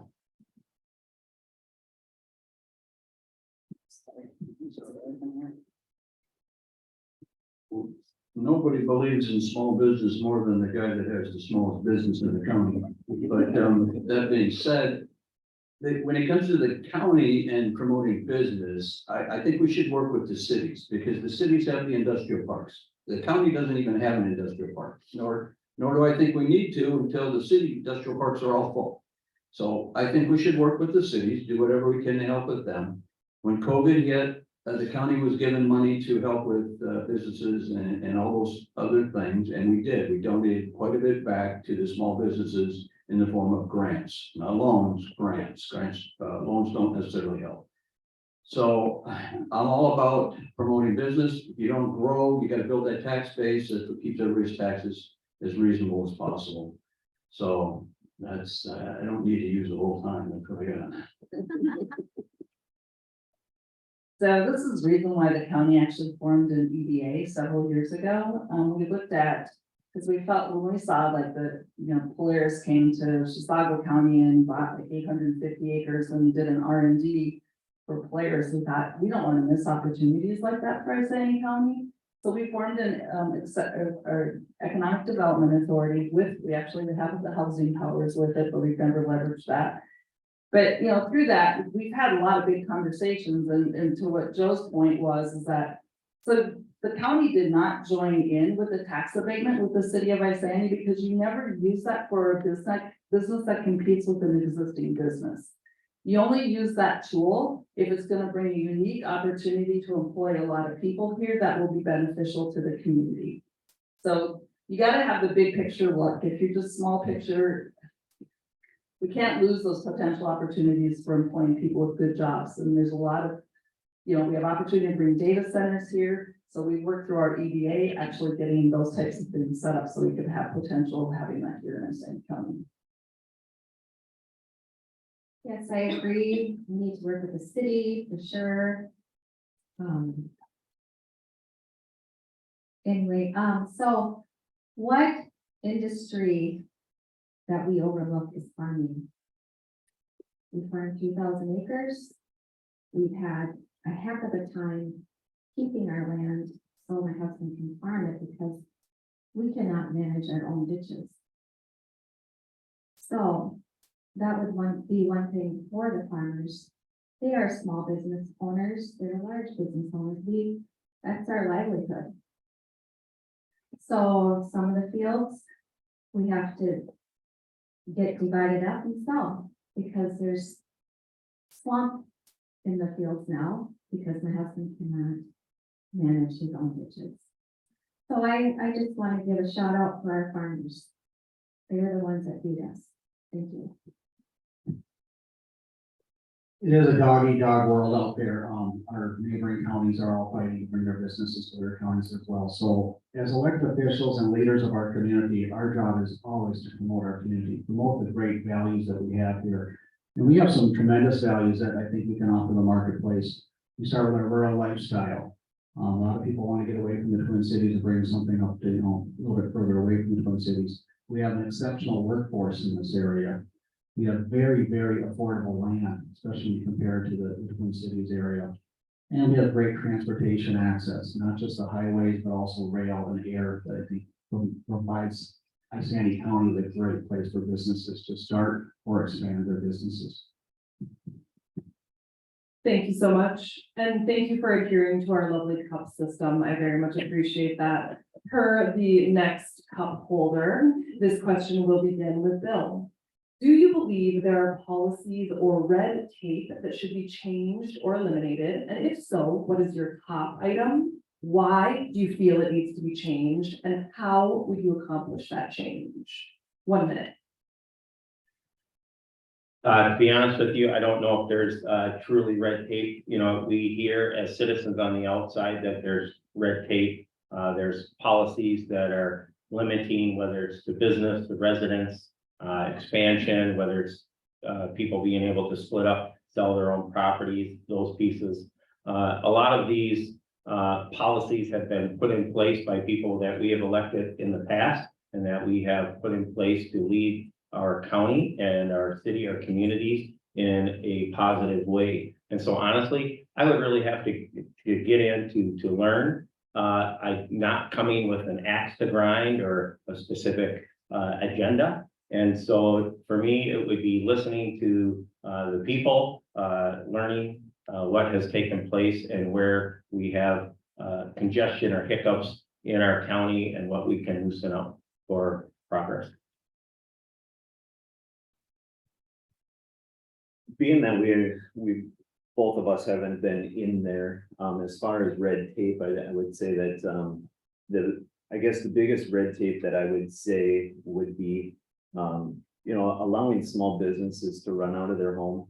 And I don't even know if that's really red tape as much as just letting people, I think the mayors and the councilmen both said that, just allowing people to prosper and, the county's job is to keep people safe and efficient of the efficiency of being able to just operate. But that's the big thing I would say is that, just allowing people to do what they wanted, businesses to grow. That's the biggest thing.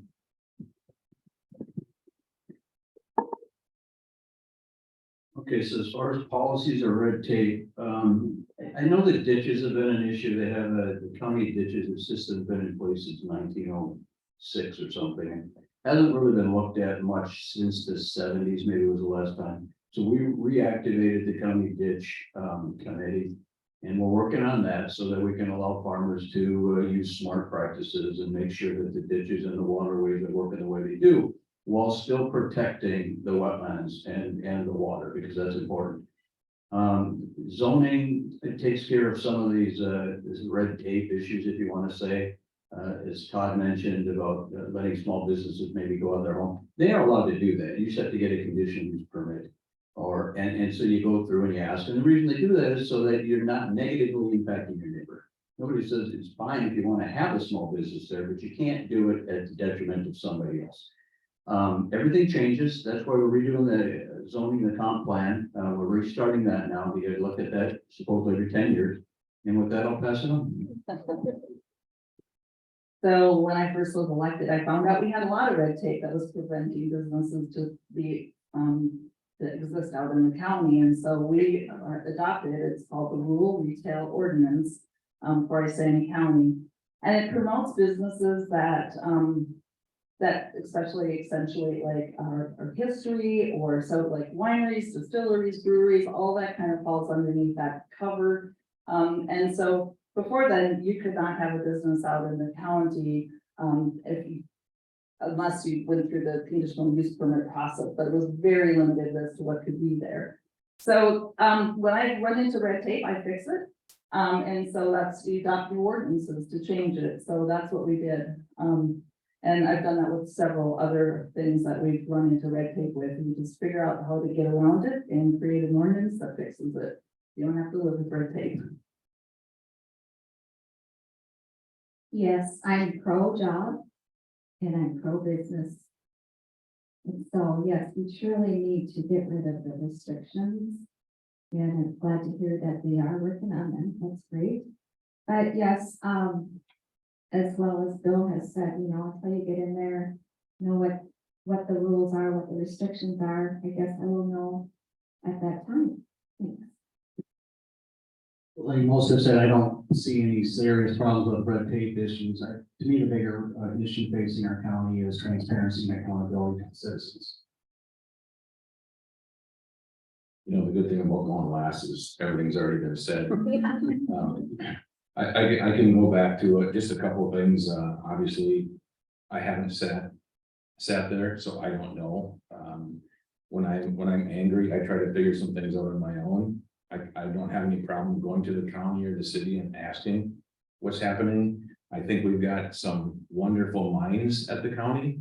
One thing I would really like to see is maybe more formal policy reviews. Like I said, it's probably happening, but we talked about pink flamingos. I think that came up somewhere earlier here.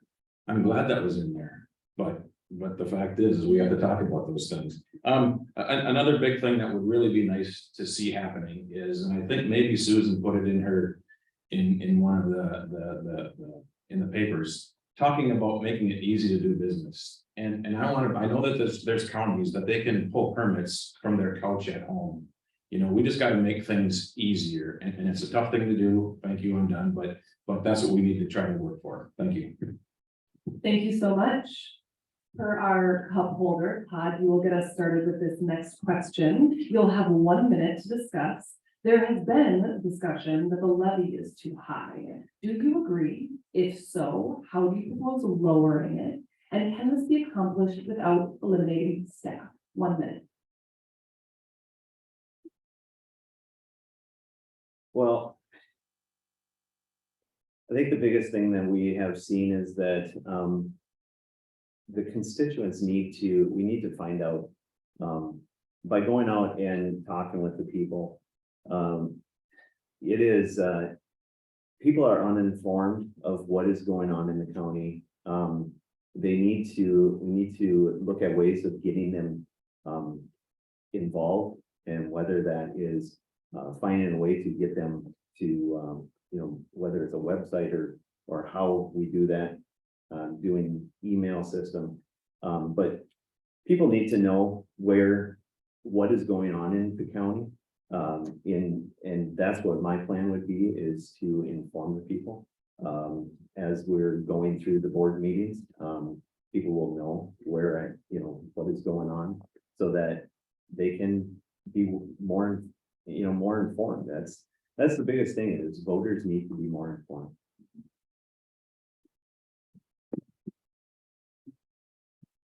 So levy is too high, and I don't disagree. I pay taxes on my home, taxes on my business, so I'm cognizant of that. I don't know if people understand the amount of time that the county board puts in when it comes to doing the budget. We just did our prelim, which means you can't go higher than that. You can come down, and we're working to do that. It's a challenge. But we do our best. We don't want to cut services. We want to keep service at a level. We want to keep public safety at a high level. You want to know when somebody calls 911, somebody picks up the phone. You want to know that they could dispatch somebody or sheriff to come to your house, or a fire department. And as far as, and you want your roads plowed, there's very few things that we can really affect. Most of it is mandated to us. So we do our best within those ranges with keeping the services where they're at. The answer, can we lower it without cutting staff? We cannot lower it without cutting services. That's a fact. So just, here's a little information that's helpful for most people to know. There's a great tool on the state auditor's website, and it's the county comparison tool. And if you go on that website, you will see that Isanti County has the 19th lowest county tax in the state of Minnesota. And so, but with that, we still always are struggling. Everybody on the board is a fiscal conservative. We always are all struggling with, like, how can we do this better, faster, cheaper?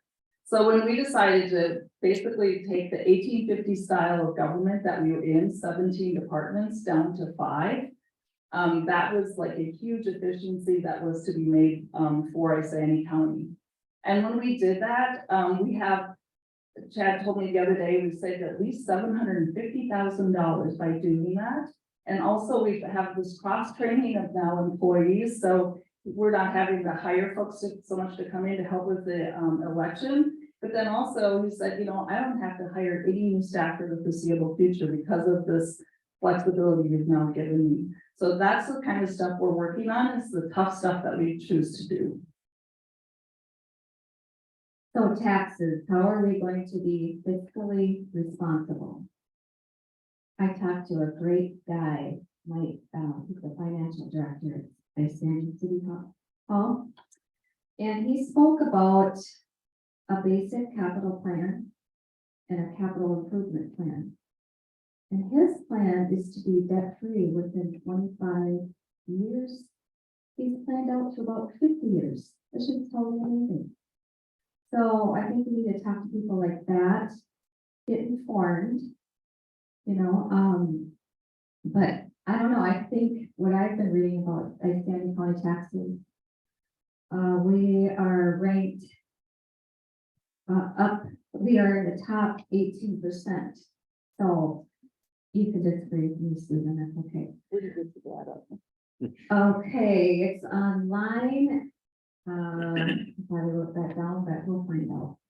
So anyways, I don't believe that the government center is fiscally being responsible either. So when you go to get a passport, you have to make an appointment, just so you know. Thanks.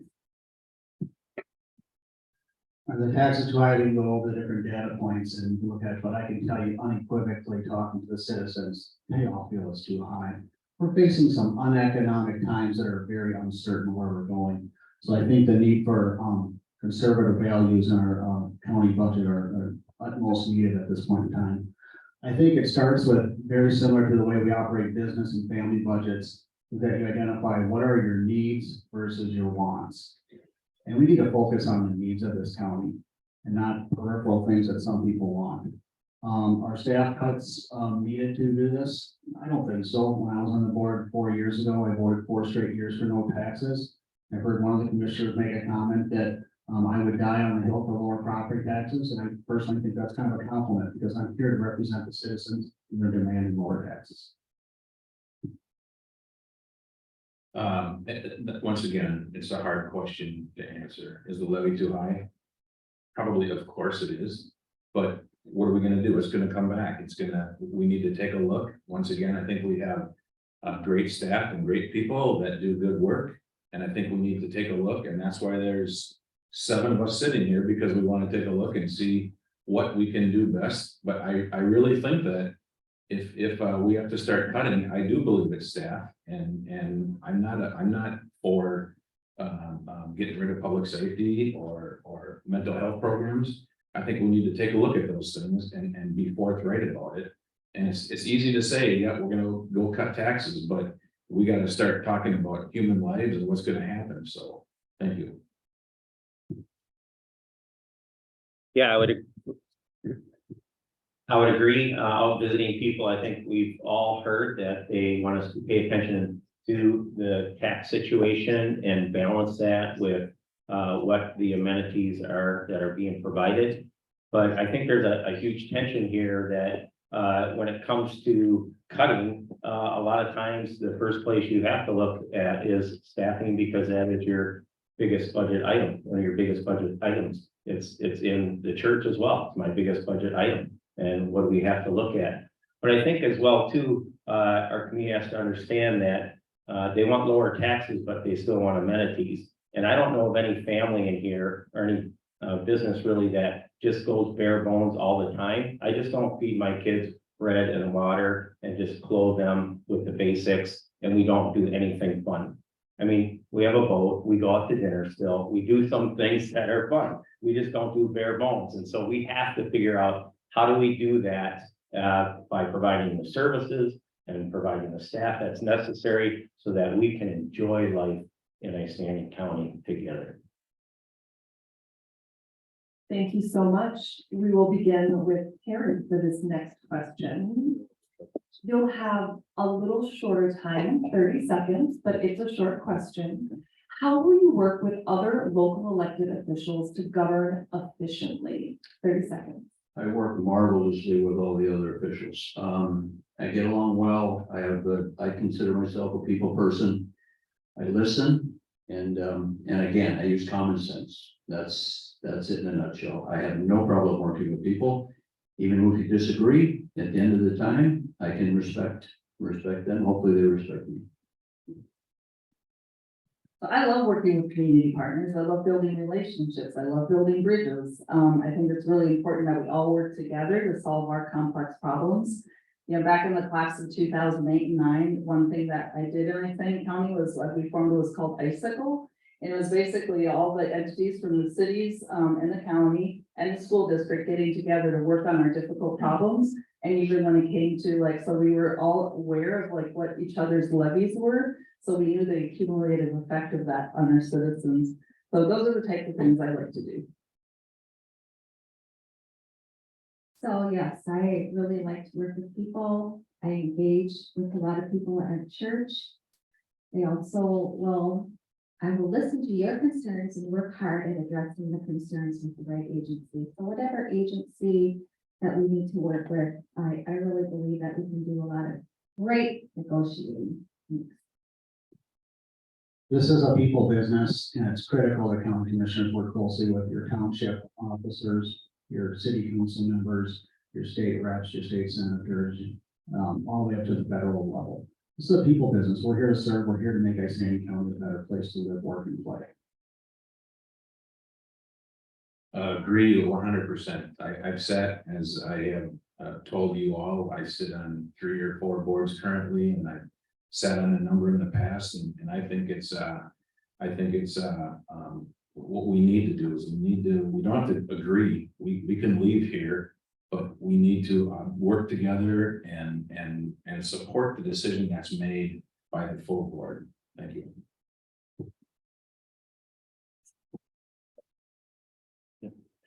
Ever since being in town here, I have always had a great relationship with all the other churches in town. I served as the president of the ministerial for 10+ years, gathering other church pastors and youth pastors together, because we're better together and we go further together. And that's my same philosophy in the community as well. As I've been in the schools, I've been in the businesses, I've been in the nonprofit world. We are just better together. whether we agree on everything or not, we want to move things forward for the good of this county.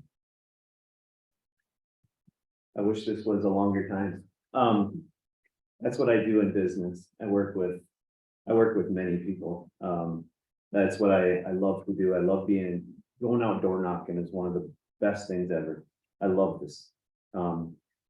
People, the community is awesome. The businesses are awesome. It's fun to get out and work with people. And that's what I would do. I would do the best is working with other councilmen and commissioners. Thank you so much, Susan. You know where we're headed. We're gonna start this next question with you. We'll put 45 seconds on this one. It feels like a happy medium. The question is, as commissioner, how will you increase transparency in what's being decided, voted on, or talked about? 45 seconds. Love that question. So what we've learned is through, as communication styles change in our generation, so the older generation still reads the paper, the younger generation, the mid-age, they do the Facebook and social media, and then the different platforms, just depends what age you are.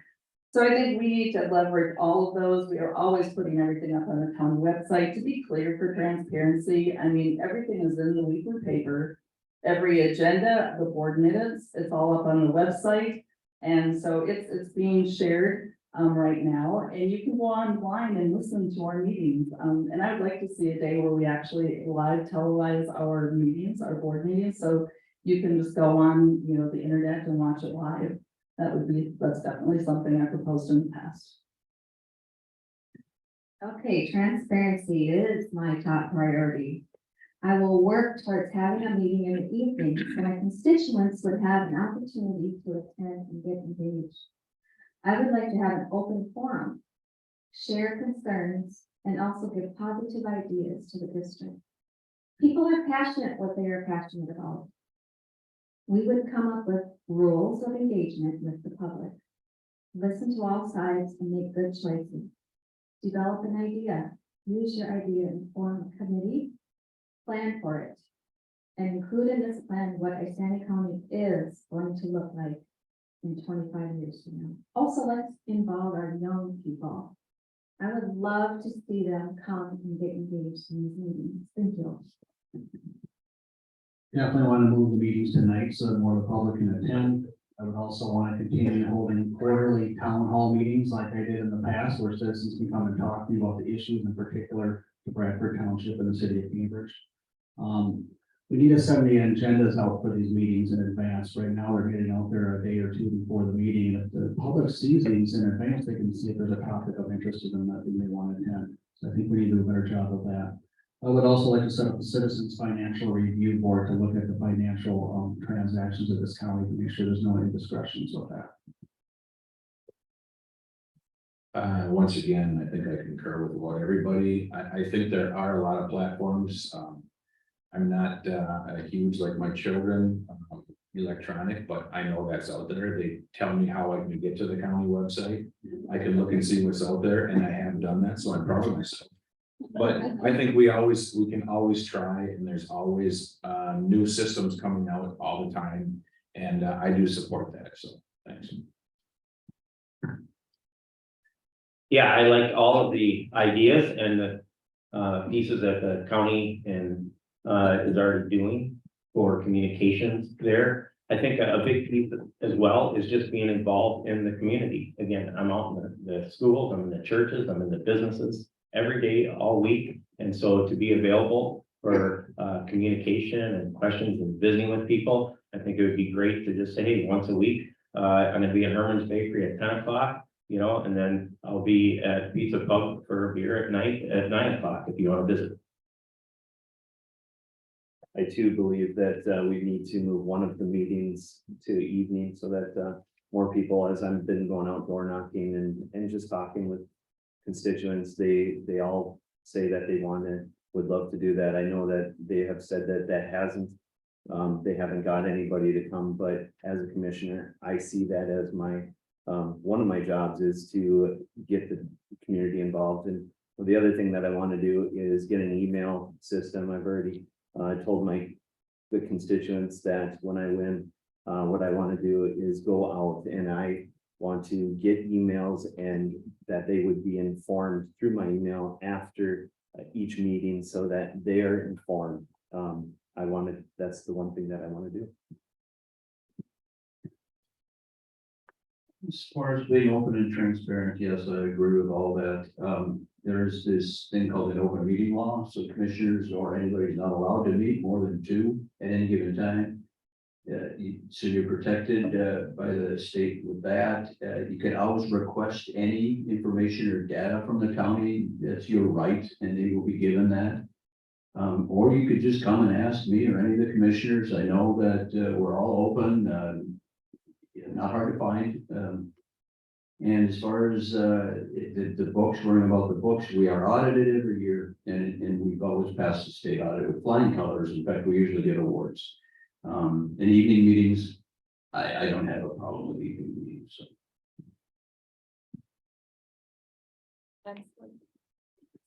Thank you. We'll go ahead and get started with Kristi for this next question. We'll put 1 minute on the clock. As commissioner, what would you like to see happen with the mental health crisis and lack of resources in our county? 1 minute. Great question. Yes.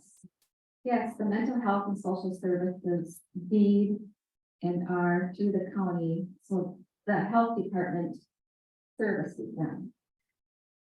But my biggest concern is our kids in the schools. So instead of spending that $650,000 on Orange Frog, I would have loved to have seen counselors in our schools. And plus, I would love to see more volunteers in our schools. This is an issue that I see that is basically from loneliness. You know, a lot of kids don't even know that someone cares about them. So another thing I would love to see is use that money also to pay for sports for these kids. You know, and transportation, so they can get to the sport. These are such simple things that we could do for the next generation to come. Thank you. Very important question for the future of the country as well as our county here. And I don't think the answer is found just in the county. I also supported the Orange Frog. I was supported more comprehensive ways of looking at this issue. We have to look at our faith-based organizations that are in town. They are phenomenal resources that we need to tap into to solve these challenging problems. Obviously, the mental health staff within the county department, just continue to equip them to be able to take on these issues.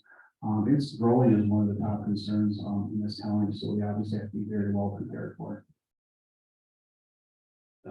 Agree with all of this 100%. Yes, we need to take care of our young, but we've also got a significant elder population that also needs to get looked at.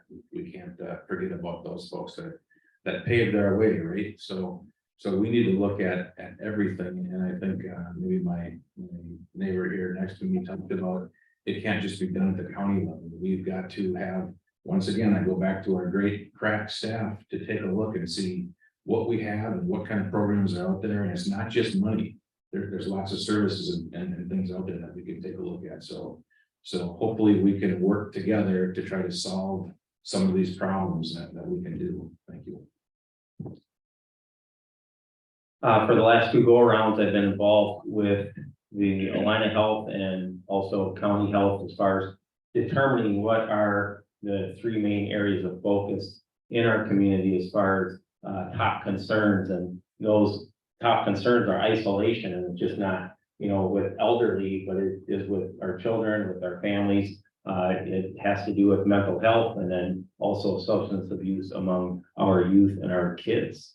And the whole mental health piece, I love the fact that Alina staying in town, they are having a huge emphasis on mental health outpatient, but then they also switch back to inpatient as well and providing that. I think that's a huge, huge piece for us. And the other piece is we need to strengthen the family. Mental health starts within the family, and to have a strong family, a strong marriage, strong infrastructure within our homes, you're gonna have strong mental health, and that's huge. And the faith community can do that, can work again with the business community, the school community, recreation community, we're better together. I agree. My wife and I have done marriage ministry for many, many years. And family is everything. And with mental health, I see that what we need to do as a community, as a commissioner, what I want to do is pull together faith-based, nonprofit, the sheriff's department, we've got everybody that's dealing with all the mental health. We need to get together and we need to come up with some solutions of how we can help and better our community through these things. I agree that, that Orange Frog probably was not the best money planning, because the people we need to give back in a different way. We need to, my big thing was Meals on Wheels. That's what we should have been able to do, is getting out and talking with the elderly. That Meals on Wheels was one of the best things, and that's where I would have put my mind. Mental health is a huge issue. We see it in school shootings, we see it in mall shootings, it's everywhere. And it's not the guns, it's the folks that have issues. And it's our job as a county to help with that. One of the things we came up with, like Bill said, we partnered with Alina with our community health assessment, the public health, and we came up with the 3 areas that Bill said. So when we were granted this ARPA funds, which is federal money to help because of COVID, a small portion of it we used, 650,000, which sounds like a lot, and it is, but it's a small portion of what we were given, and we used it with this happiness initiative, Orange Frog.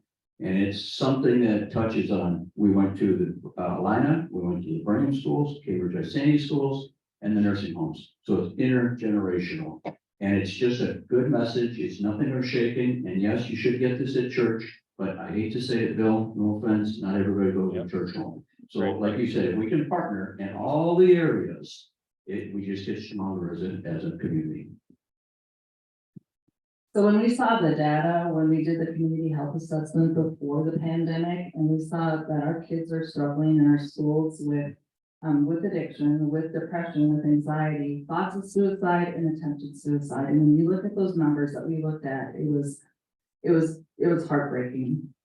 And the thing that really, the one that shook me more than any of them, that only 28% of the children in our community feel that the adults in our community care about them.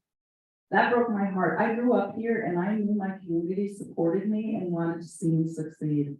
So the happiness advantage builds resilience into the community, and it touches all ages. But the school districts that we looked at that had profound changes in them, one was Flint, Michigan.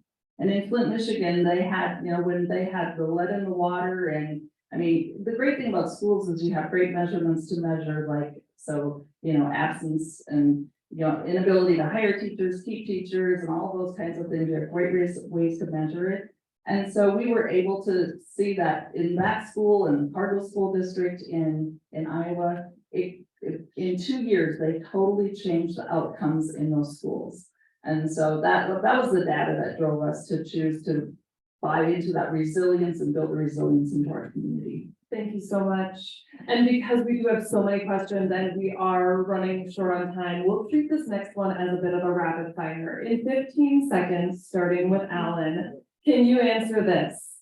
If new resources were available, what one area of county services would you feel most needs additional resources? One area, 15 seconds. Broadband expansion. Public safety. Just so we hit on, mental health, for our community, and that we are stable with our families. Public safety. Public safety, I have to agree with public safety. Public safety is where we've made lots of investments in the past and need to continue to make more investments. Agreed, public safety. Thank you so much. You guys were rock stars on that one. Fantastic. So this one, we will allow a little bit more time.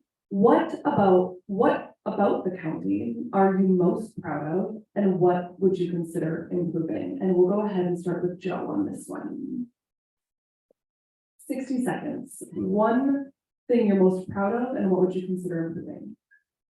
I'm most proud of being here. I've been here 40 years. We all have options, right? I think our place to live is wonderful. I just want to continue on building that for the next generations. I want my kids to come back here, right? They all leave, but you want them to come back. So that's what I want to do, is to continue to build what we have. We don't like everything, but you know what? We can agree on some things to move forward. So thank you. Obviously, I should probably say I'm most proud of the churches in this community, which I am. I love all the churches in this community, appreciate them so much. But I'm very proud of our park systems that we have in this community. When COVID hit, my wife and I walked a different park every night, and we were amazed how many parks we didn't know of, and what great natural resources this county has for everybody to enjoy. I would say the people. I love this county, and when I first started going out and talking to the people, they were all concerned about their neighbors. It was amazing. I was very encouraged within about 4 houses. It was unbelievable how the people love Isanti County, and they love their neighbors. Yeah, I would agree. The residents of Isanti County are amazing. But looking more like from the inside, from the county, I would say our staff.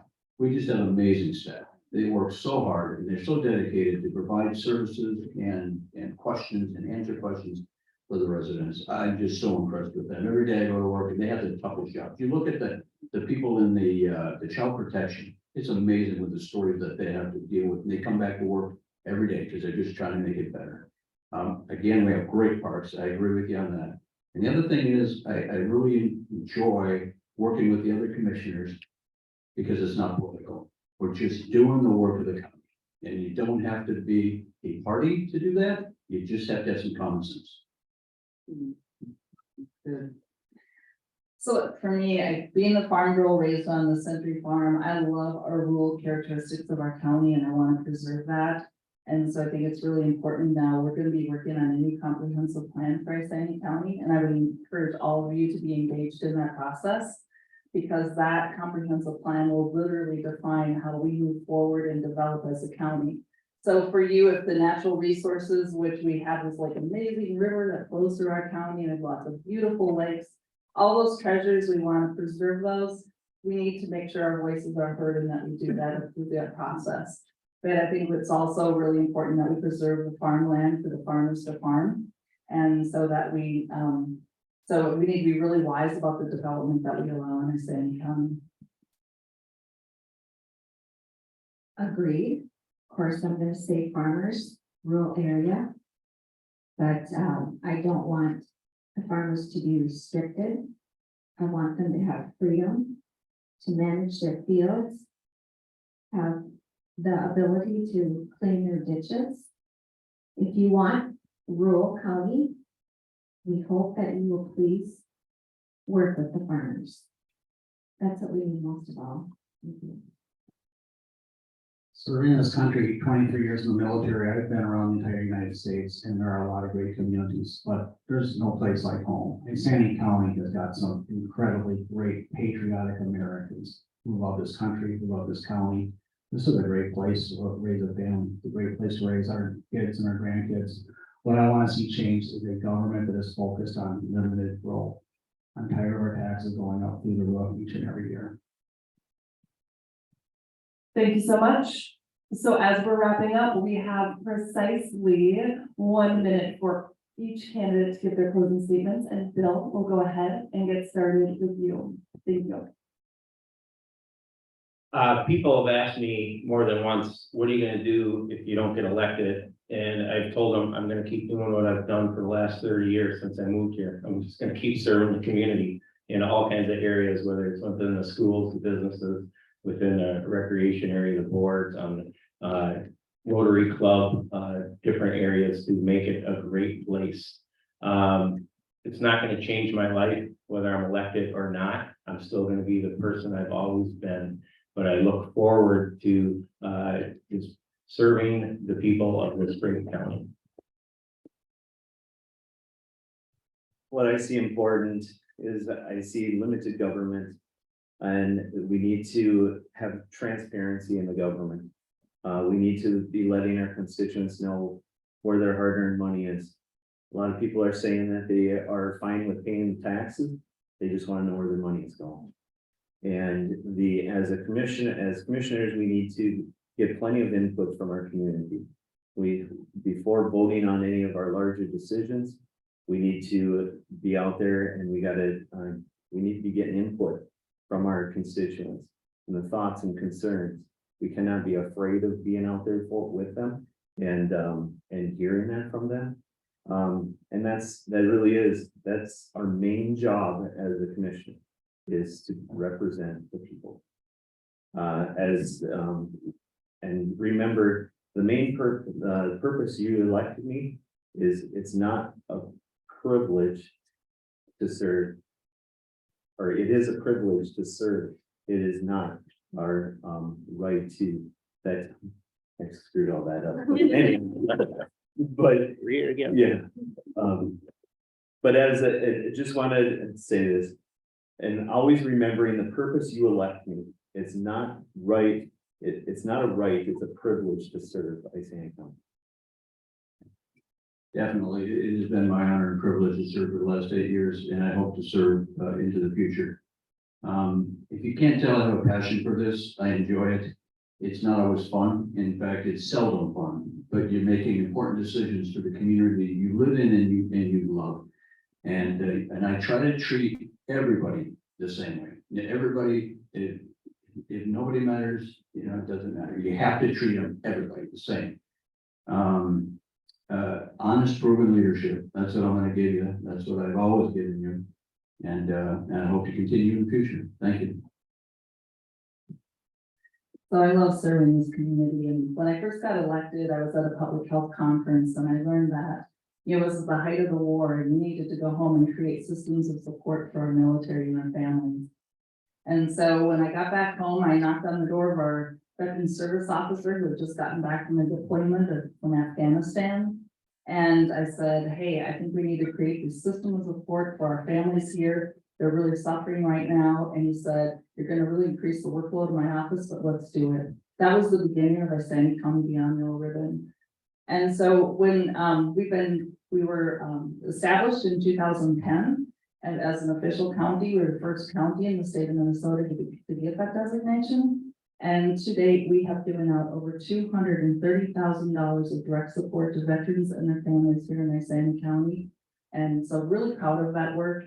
And that's the heart of service that I bring to you. And that direct service is like paying for, car repairs, mortgages, anything what it. We leverage all the state and federal programs, and we're the final safety net to catch our veterans when they come through, so they don't fall through the cracks. But I serve you with my heart and soul, and I commit to you that I will continue to do that. And thank you. One of the biggest reasons I'm running is to bring the power back to the people.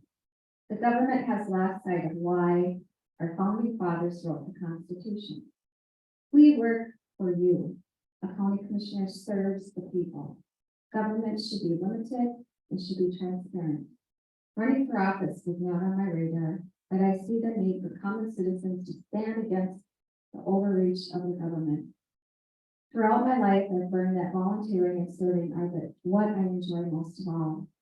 I have learned, and that's why I believe I will be a committed commissioner. I don't have an agenda. I am not a politician. I am you. My values and beliefs are what causes me to know making common sense decisions is what will help Isanti County to prosper. Again, I am not a politician. I am you. Please vote for Kristi LaRowe, your Isanti County Commissioner, on November 8th. You can go to my website, Kristi4isanti.com. Thanks. As everyone else has shared, public service is an absolute privilege. It's an honor to represent people, and I want to be the voice of the people. Your voice matters, your vote matters. It's important for us to get the citizens invested in this community. I'm looking back on a few years ago when I was voted the Veteran Advocate of the Year from the state of Minnesota, from the Twin Cities Business Journal. And all it was is helping the voiceless get their voice out there and help them get connected to the right resources to make a better impact with their families and with their lives. And that's what I want to do with Isanti County. I want to bring the citizens back to the front of the line so that we are serving them and not ruling over them. 10 minutes, right? Okay, once again, thank all of you, and I know it's tough to take a night out, but I appreciate it. The economy is really difficult for all of us right now. I see it in my business. I'm trying to plan for retirements for people that can't retire when they wanted to. It's difficult. Inflation, it's killing us right now. We haven't seen this in my lifetime. The county is no exception, right? We all have to run leaner. We have to work on those things. We have to be diligent about what we do. We need to balance services, programs, and the mandates that I find out that are most of the time unfunded. How do we take care of that? That we got to take care of those folks. I have a history on the boards I sit on that I don't rubber stamp. I don't try to be anti, but I try to ask the right questions and try to understand what they mean. So I promise you, I do my homework and I work hard. And as your commissioner, I know that we all need to tighten our belts and in the government like you do every day. So thank you very much. Thank you so much to all of our candidates. Please give them a warm.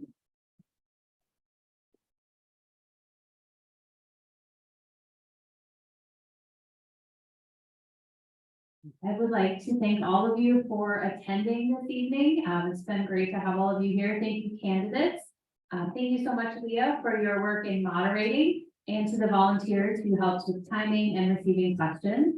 We appreciate all that. There were many, many questions that we received, and I know many of you, there's quite a pile here. We just couldn't get to all of those. So I would encourage you to reach out to the candidates after this and have a conversation about those questions so that you can go to the polls informed in November.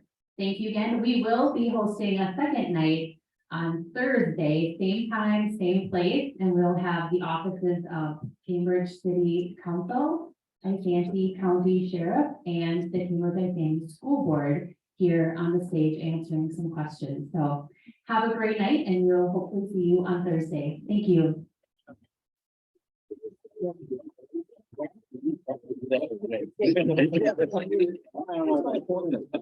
Yeah. It was on the lawnmower.